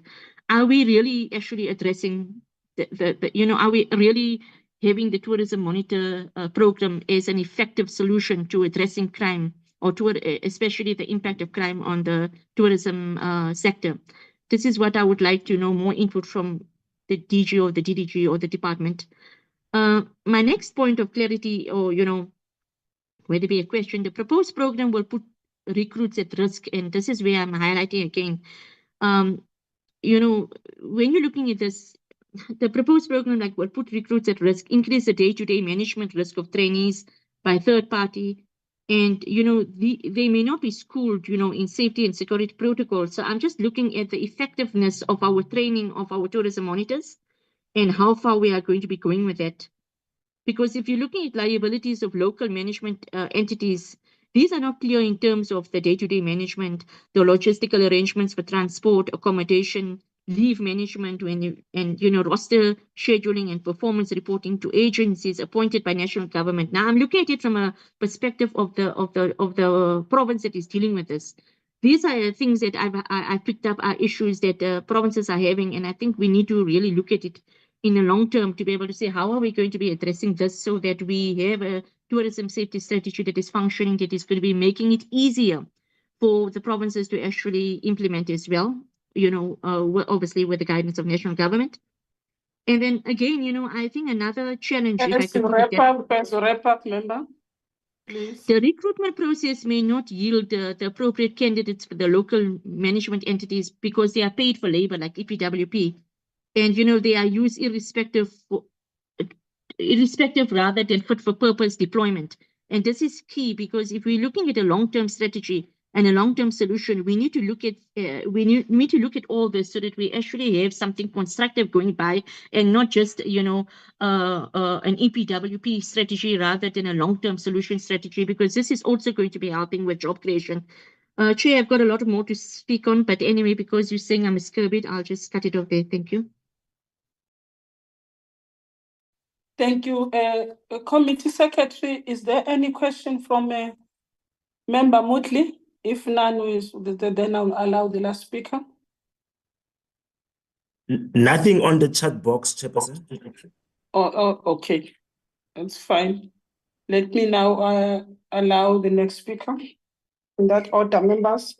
Thank you, Chairperson, and thank you for the opportunity. Thank you very much, DDG, for the presentation. firstly, the presentation, it's what we are all looking at. We're all looking at to get so that we can understand as we're moving towards the festive season, the season where tourists will be in our country in large numbers, and looking at their safety, which is very, very critical for us as a country.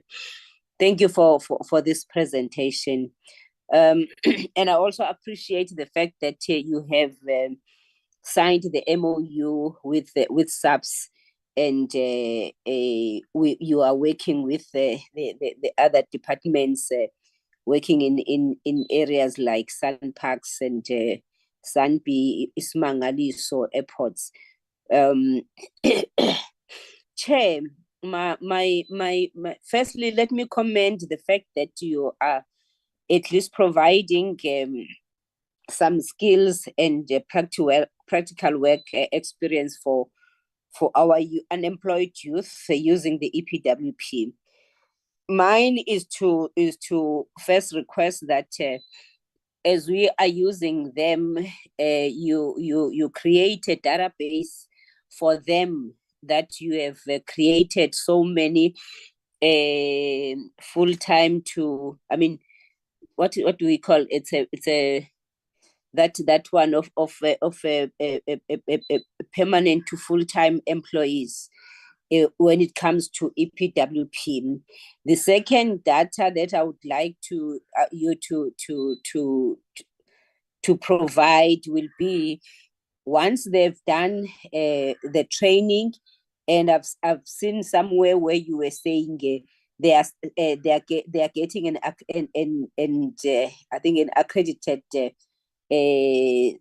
accreditation of some sort, which gives them opportunities outside tourism, being tourism monitors. If we can, as part of enhance our MOU with SAPS and other sectors of law enforcement, so that whenever they apply, they can be credited for what they've done, because that means that their skills, they have something on top of whatever they had as a skill before they started being the tourism monitors. And it will help us help you as a department also to have that information ready whenever, which says how much have we contributed in terms of job creation, skilling our youth, because the skills are also part of what we lack most. The chair, on the other side of the safety app that is there, I wonder if we can, as time goes on, get the reports that indicates that those apps are really assisting, so that we can be able to see if there is a need for improvement, or there is a need to enhance them, and what is going to happen. What have you checked if in areas there are rural, can those apps work? For instance, I remember that there is a project in Jozini, in areas like Jozini, where when you travel, sometimes you don't have the network. How can they improve? How can you work with these communication companies, so that at least we can make sure that there is no way where when using that app, the tourists cannot get access to the help that they need. The last one, Chairperson, having appreciated everything that the department has done in their efforts, is on the tourism safety awareness campaign. That is it possible to be done, that yes, it's done in all other areas, but also include communities in particular in advance when the tourists are coming, then you know that in that particular community, you then have an awareness campaigns so that everybody will be aware of the importance of the tourist and the importance of their safety and the impact they have in our GDP, the impact they have in our economy, so that everybody understands that part. And the safety monitors, if the tourists are not around, can they be utilized to do those workshops in the communities? Because the working with the policing forums. And the last part that I nearly forgot, Honorable Chairperson, is on the tourism monitors working with the subs in each local. Is there a link when it comes to a local police station with them, or the local CPF with the monitors? If there is one, can we get that information? Thank you, Chair. Thank you to all the members that have made their contribution in interacting with the briefing. Over to you, DDG. Madam Chair. You will respond. Yeah, yes. Oh, Moodley, you are in? Yes, Yes, come ma'am. in. Thank you. Thank you. You know, I've been listening to everything. I'm sorry I couldn't get in before. You know, firstly, for the first part, we have all these presentations, and you know, we have a new white paper which was adopted by the cabinet on the 24th of October, and everything. That's the umbrella thing. You know, everybody must now work towards that white paper. And what I'm asking you to get some money so that we can have a workshop, get all these people come out and tell exactly how this works. Because right now, we're having presentations upon presentations. We don't know who gives us what and how we derive to what we're deriving to. So I think early next year, Madam Chair, I think all these stakeholders must come together with us, tell us exactly how we get what we get. Now, in terms of Extended Public Works Program, I've been a councillor for 28 years, and I've had 12 people assigned to me. And, you know, the big word in this parliament is management. How do we manage these extended public works? Consequent management, they call it.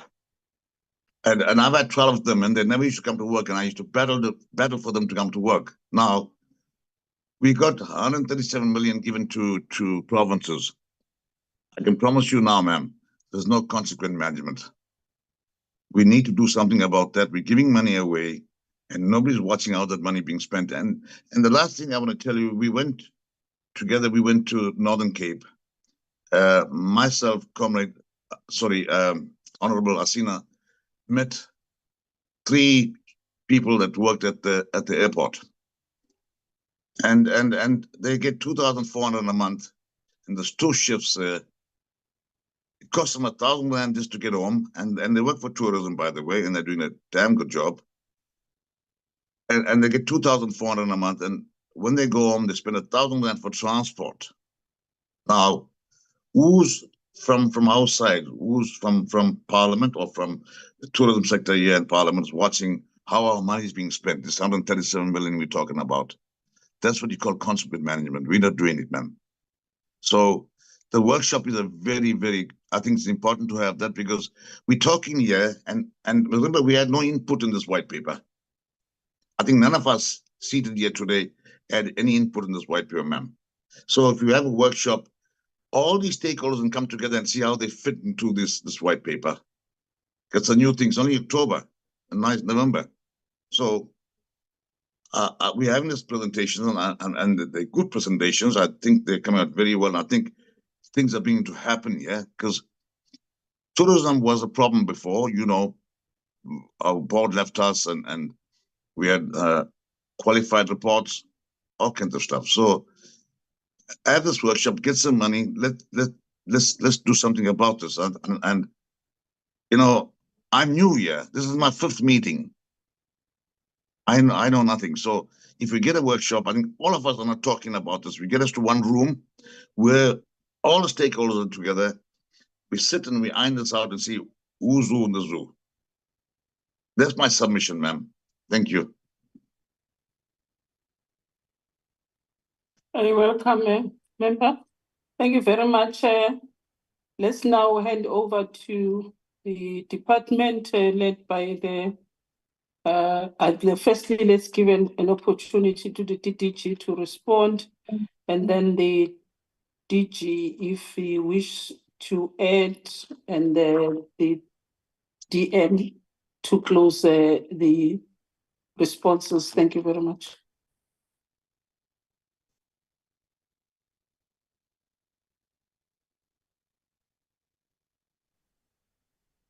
Thank you very much, Honorable Chair and honorable members.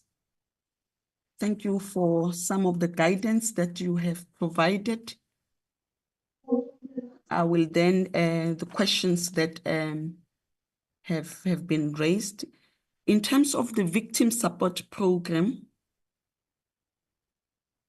initially we had 2 provinces, which is the Western Cape and Mpumalanga, who had a fully functional victim support program. At one of the forums, we were able to engage with all provinces, and we were able to develop standard operating procedures for all provinces to establish a victim support program. We were able to develop a crisis communication strategy, which is part of messaging in terms of where there is an incident. We have shared all of these instruments with all provinces. So technically, there are victim support programs. The other provinces, Chairperson, are engaged in terms of making sure that all the efforts are resourced. We regard them as having victim support programs. They are confiding, they are telling us that they are working in terms of making sure that it is well resourced. The actions that are in the procedures are resourced, and they are going to be effectively actioned. On the database, we do have a technical committee. The MOU that the DG and the National Commissioner signed established a technical committee between the 2 parties. There has been movement. This is a initiative that is executed by SAPS.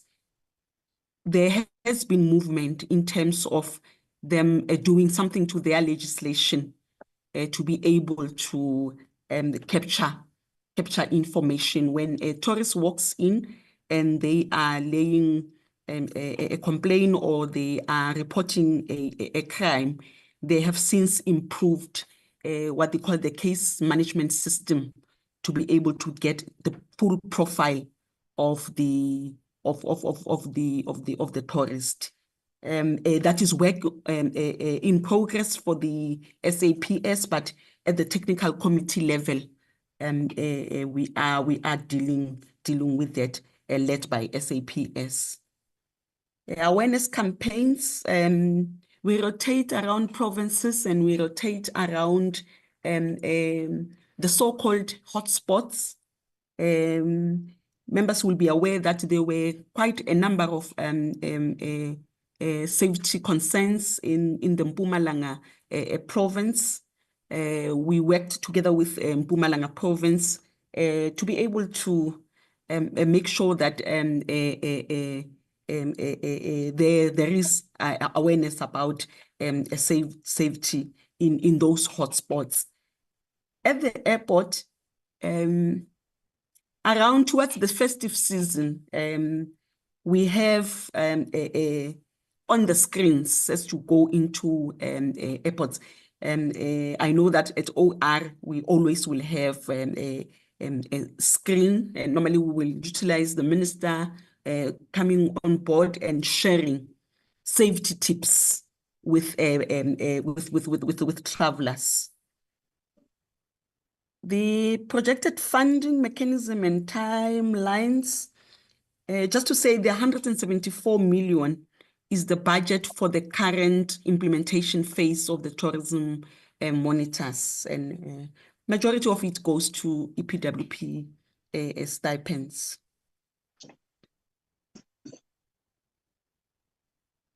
In terms of effective monitoring of the program, implementation of the tourism monitors program, we work very close with SAPS.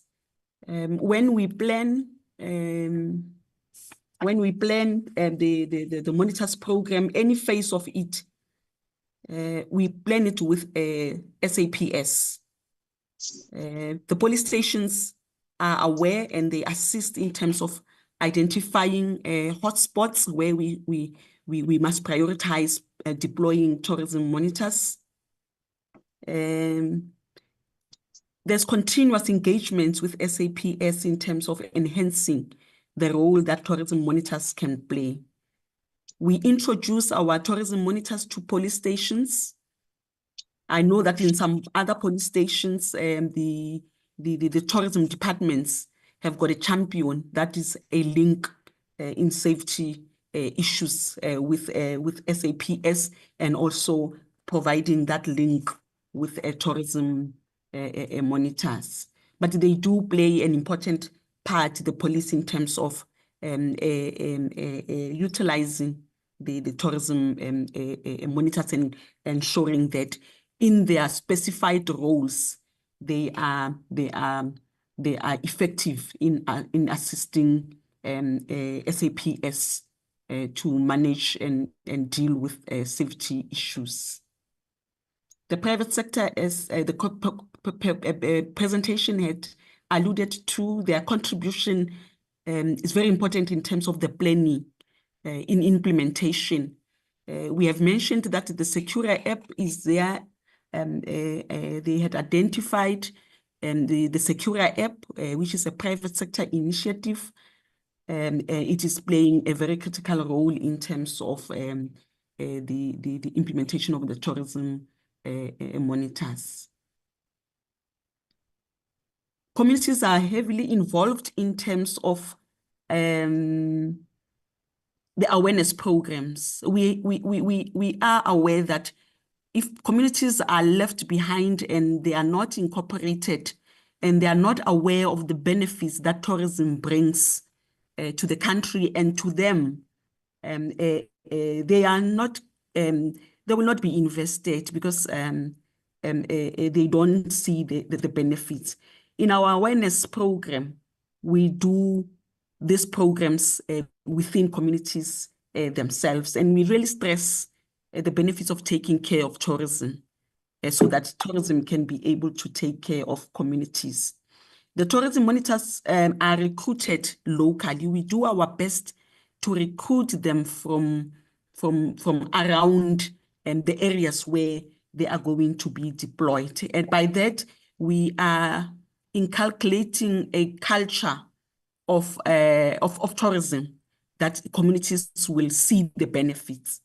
And again, in terms of the question that arose around the stipends, where they spend their stipends perhaps commuting, the rationale why we do our best to source monitors, recruit monitors from around the areas where they are going to be deployed is mainly so that they do not spend most of their stipends commuting. Yes, the ambassadors, tourism ambassadors laid a strong foundation for the tourism monitors program, and it is part of the key focus areas for tourism monitors to share information. Appreciate the comment that we utilize tourism monitors to go into communities so that they can share information about tourism. The monitors are trained according to their areas of performance. We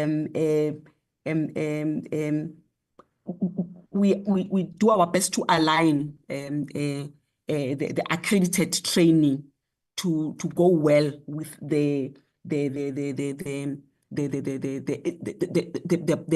expected area of performance, and that minimizes the risk that they can be exposed to. We follow EPWP rules and regulations to ensure that their training is aligned. We do support, Honorable Mkhunu, we do support provinces very well in planning their festive season. We have had meetings with all of them last month, just to ensure that they've got their plans on the ground in terms of a festive season regarding safety and also attracting tourists to their areas. I've taken the point about opening opportunities for tourism monitors, and it's exactly what we have done for the current phase. We upped the training and put it at NQF level 3, so that there can be a pathway. They can be recruited by security companies, even if they are not inside the tourism space. But the accredited training does open up opportunities for them.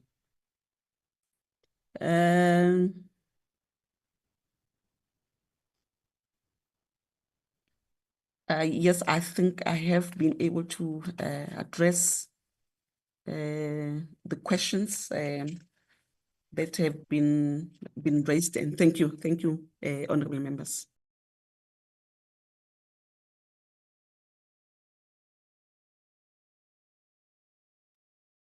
I've given over to the department to proceed if there are additions. And then lastly, the DM. Thank you, Honorable Chairperson. I think I'm largely covered by the DDG. Just to stress that we do recognize the role of the police in terms of the law, and as such, everything that we do, we have them on board. Secondly, in terms of the private sector, when the process of identification of the various hotspots took place, there was a greater input that was also coming from the private sector. And that was because they would have been familiar with the routes and so on, particularly in cases where there may have been incidences that did not necessarily get reported. But of course, at the same time, the fact that there would have been incidents reported within that particular locality, that too would have assisted us in terms of actually identifying those sites. In the communities, we have taken note of that, the aspect of communities. We had areas where the incidences at some point pointed to the fact that in the area, you don't necessarily have much participation. So people go about their own activity, basically. And we do believe that the more involvement by locals in the sector, whether through employment in particular, it then begins to also bring the community on board. It also brings the community on board.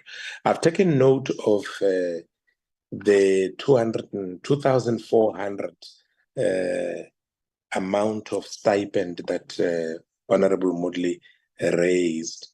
I do want to indicate that that would not have been a program of the department. We don't have any anyone in our programs who would be earning that kind of money. Our programs are provided for adequately. I think as one of you can confirm the exact amount of stipend, but I know that it is actually much higher than that. If it's not even closer to twice that amount that Honorable Motley raised. So it probably is done by other different people. And where we had presence, like for instance at OR Tambo and the desk there and so on, those were people that actually came, these are people that came from either from the department or from Gauteng or from the airport itself, and these are people that are employed properly with the necessary benefits like every other employee that would have actually come through the normal departmental employment processes. But by and large, I'm covered. So when we talk about the information, the database, and so on, there are two issues there. The one issue is that there's an issue that SAPS is looking into in terms of in the capturing of their data. In the future, they would then be able to capture that data that would be able to say, well, this involved a tourist. And that would assist us a lot as well in terms of making sure that the deployments and planning and all those kinds of things could actually provide that. Then there's another aspect which relates to what we refer to as the CMO application. That application is government owned, and we are happy with that from information handling point of view, because all of this information is about security of the country. Now, ultimately, the people that are responsible for that is actually CSIR, but their technology will enable, so we're getting into a pilot phase and so on, but their technology will enable a tourist guide, a tourist monitor to be able to feed information about an incident as it happens. But that information then will be accessible to the necessary agencies that would also be able to then act on it as and when it happens and so on. So that does help, but also it would be able to assist with picking up trends and so on. So even in instances where someone feels, well, it's just a pickpocket, I'm not necessarily going to report it, I need to move on and go somewhere else.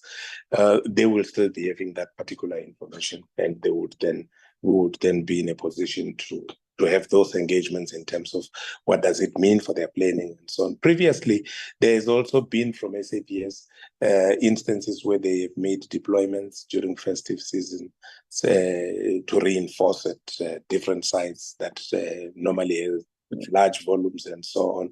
So we do have faith in the police in terms of being the ones that should actually lead us in all these processes as we implement this strategy. Suffice to also say that the strategy is much broader than just the safety monitors as per the presentation. It includes the other aspects, including when matters get to the courts and all those kinds of things, but also that victim support program and so on. But I would stop there, Honorable Chairperson. I think I've been adequately covered by the TDG. Thank you.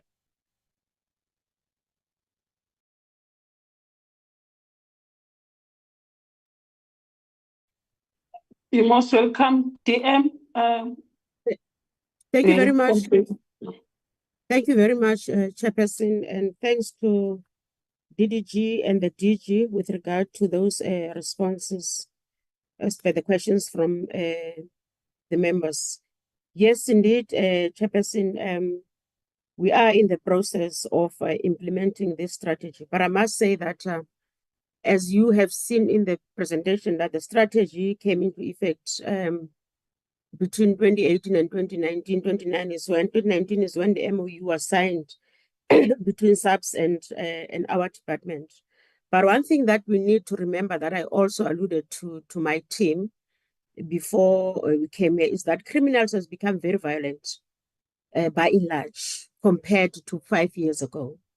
I know that the issue of the tourism monitors it's a good endeavor by the department, but we need that support from the South African Police Service, because we can't expect the monitors then to be confronted by these criminals who are highly armed.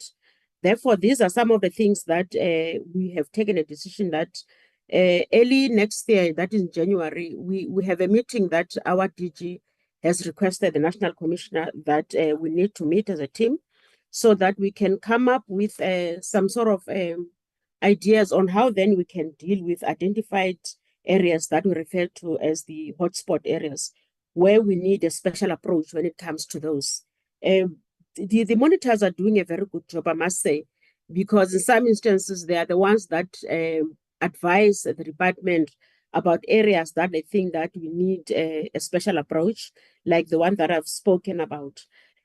Secondly, Chair, maybe it's good that you have requested the department to come and brief the portfolio committee with regard to this strategy. A week ago, in the cabinet committee that I attended, a report by the DPME, that is Department of Monitoring and Evaluation. This was an issue that was raised that we need then to focus on the safety of the tourism as a department in the country. Therefore, this will make us then take this part as very serious. Otherwise, it will negatively affect our economy as a country.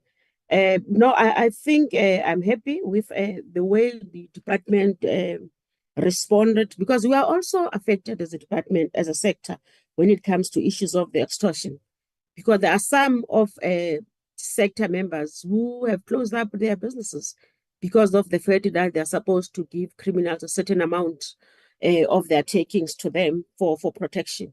Therefore, SAPS has taken this very seriously. With also, I like the idea that Honorable Member Ismail spoken about the role of us partnering with private sector. Of course, TBSA, TBCSA, and other sister organizations are also participating in this area so that we can come up with an effective strategy. Because as much as we say that we have these monitors, but we want to see it being effective, and that's what we are working towards, to make sure that we protect then our tourists when visiting our country, and also to make sure that at our airports we become visible so that people can feel safe. We know that at the airports there are police at the airports, especially those big airports like your OR Tambo, Cape Town Airport, also Durban Airport, and all those airports. We do have visibility, but we will come up with ideas on how then maybe to have our own as an information center within those big airports, so that our tourists, when they arrive in the country, they know if they have some questions that they would like to get as far as the country is concerned. When it comes to issues of tourists, then we know that their destinations is also safeguarded by information that will be at the airport at that time. But thank you very much, Chairperson, for this. And we will then be ready next time, where then we'll come with a report that then will arise from our meeting with the sister department when it comes then to the effectiveness of the strategy. Thank you very much, Chairperson, and thanks to the members. Thank you very much, the department and the team led by the DM. And let me just zoom in on your proposals, DM, in trying and address the violent crimes that sometimes are directed to our tourists and visitors, visitors being tourists in their own country, the South Africans.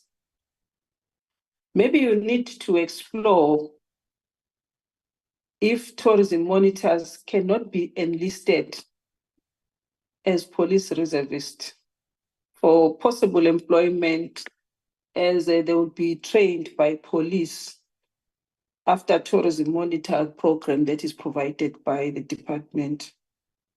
So that they are more equipped while they are still working for us. Of course, that should go through all the processes and requirements that will be provided by the Department of Police. As in your previous life of being a deputy minister, I think it was an environmental affairs or police within the police department when you were dealing with the safeguarding of police buildings. So maybe we need something like that as well, to explore something like that as safety measures for our tourism sector. But also, I think one of the members did mention that, I think it was a member, Tim Kuhn, that we need to link our tourism with the community policing forums.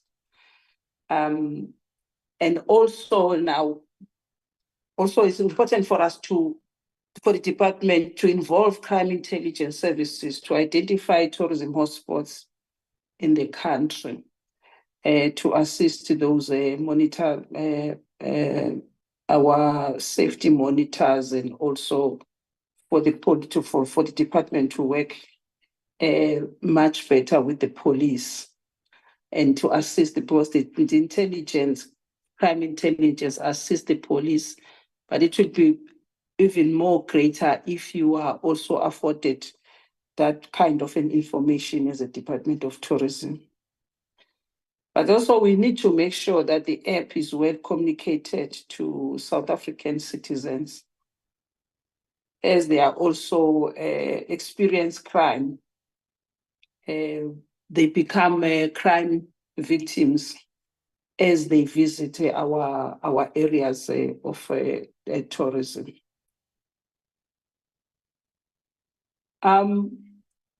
We want to stress that there is a need to establish a township and rural areas, tourism establishment in townships and rural areas should also be included in the tourism safety monitors program. And if that is happening, but we expect that it must be happen in a bigger scale, and that those establishments must also be included on the tourism safety monitors program. The other part is that our South African mission abroad should be involved in communicating South African brand and handling communication about safety incidents.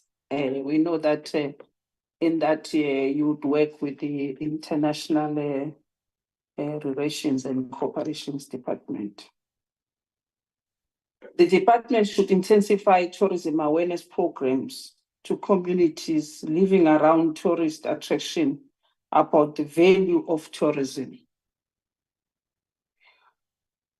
For future programs in the committee, would like you to provide a progress report. As we are saying, this is a very new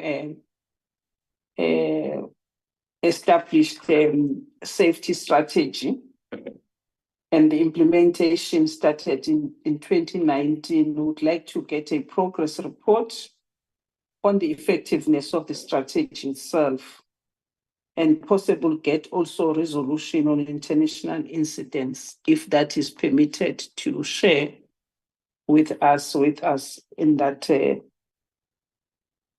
regard on the incidents, and how do you strategize and how do you resolve those issues.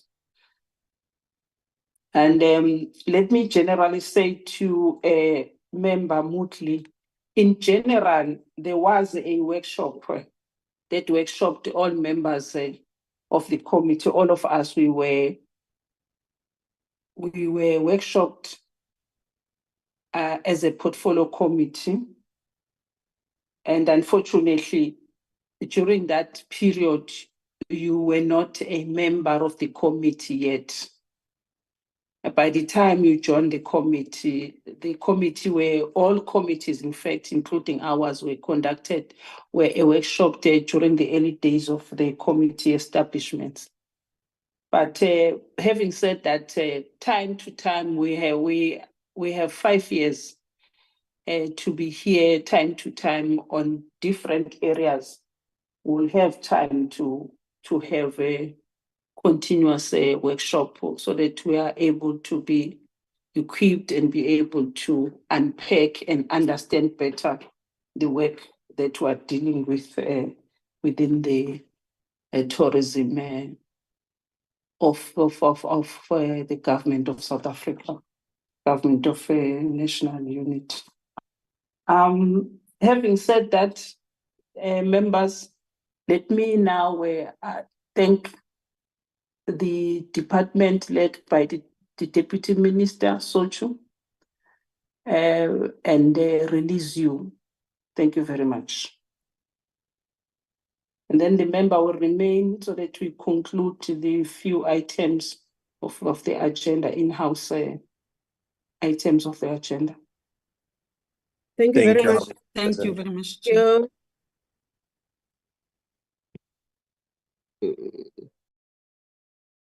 This flight, the agenda again, committee sec, but I think it's for us now to consider the minutes. The previous minutes. Let's just have, instead of agenda, let's have the minutes flighted. I take that the minutes were circulated to members prior. Yeah, Chair, these are the minutes of the 29th of October. It was a meeting where we had the Department of Tourism on the policy review process and the master plan and the consideration of minutes, the members of committee that were present in the meeting, and then the delegation of the Department of Public Tourism that was present in the meeting, opening and welcome, a synopsis of the presentation of the white paper, and a synopsis of the presentation on the tourism master plan. They were both presented by the DDGs of the department, and the consideration and adoption of the minutes of the 15th of October, 2024, and then the resolutions of the meeting. That the chairperson thanked the Department of Tourism for the presentation and thanked and acknowledged that the policy review is an ongoing process. The committee resolved that the Department of Tourism would brief the committee on the safety strategy in the next meeting. Secondly, the committee would await amendment to the Tourism Act number 3 of 2014 to align with the policy in the 2025-2026 financial year, which is as per the presentation that was made by the department. Thank you, Chair. Thank you, Committee Secretary. Let me give members an opportunity to comment on the minutes, whether the minutes are in order, if they are in order, if there are any amendments. If no amendments, then can we have the minutes being adopted?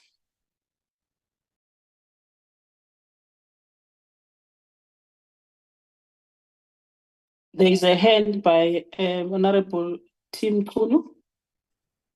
Thank you, Chairperson, and thank you, Committee Secretary for the minutes.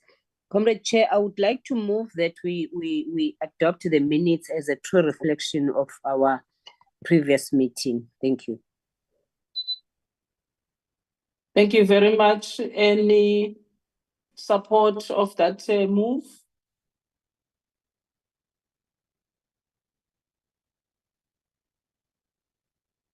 Chairperson, I support. Thank you very much, Member Likarabe. Now I'm no longer criticizing you, Otswane. I think I've got it correct now. Ligaraba. Honorable Member Ligaraba support the move to adopt the minutes. The minutes have been duly adopted. Thank you very much, honorable members. I think we have come to the end of our meeting. Thank you very much. See you next time. Madam Chair? Yes, sorry, members. Yes, sir. Yeah, I just wanted to spend 2 minutes just to brief the members on the oversight. Okay, that's great. That's great. Yes, I just thank to you, members. Let's have that.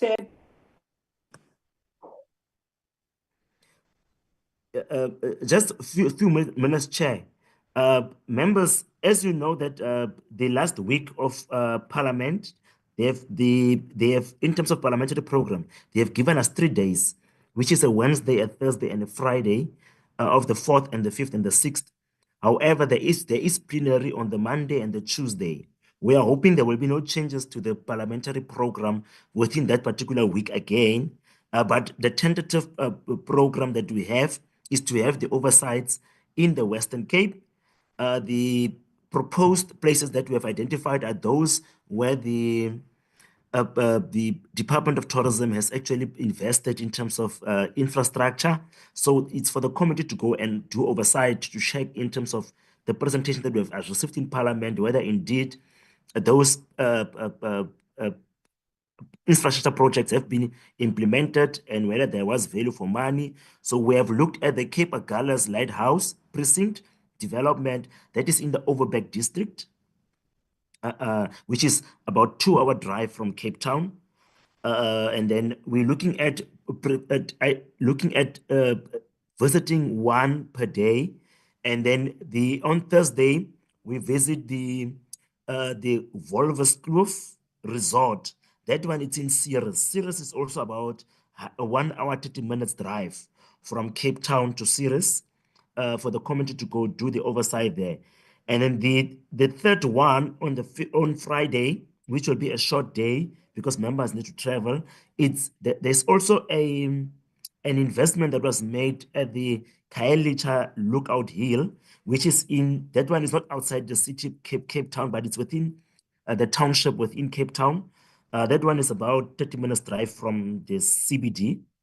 So those are the 3 that we have identified for the committee to consider, Chair. Thank you very much, Chair.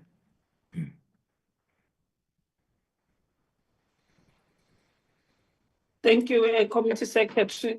Just to say that maybe it's something that is just logistics.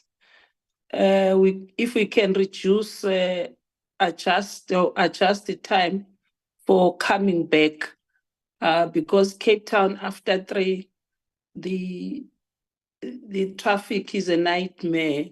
Not unless we are not coming back to the central, to the Parliament precinct and get into the buses. If we are delivered to our parks, then that's a different story. But yeah, if you can just look at that, I see the 2 days that we might have a Wednesday and Thursday, that kind of a challenge. Not unless we don't come across traffic if we come from those areas. Having said that, members, in principle, do we agree with the program?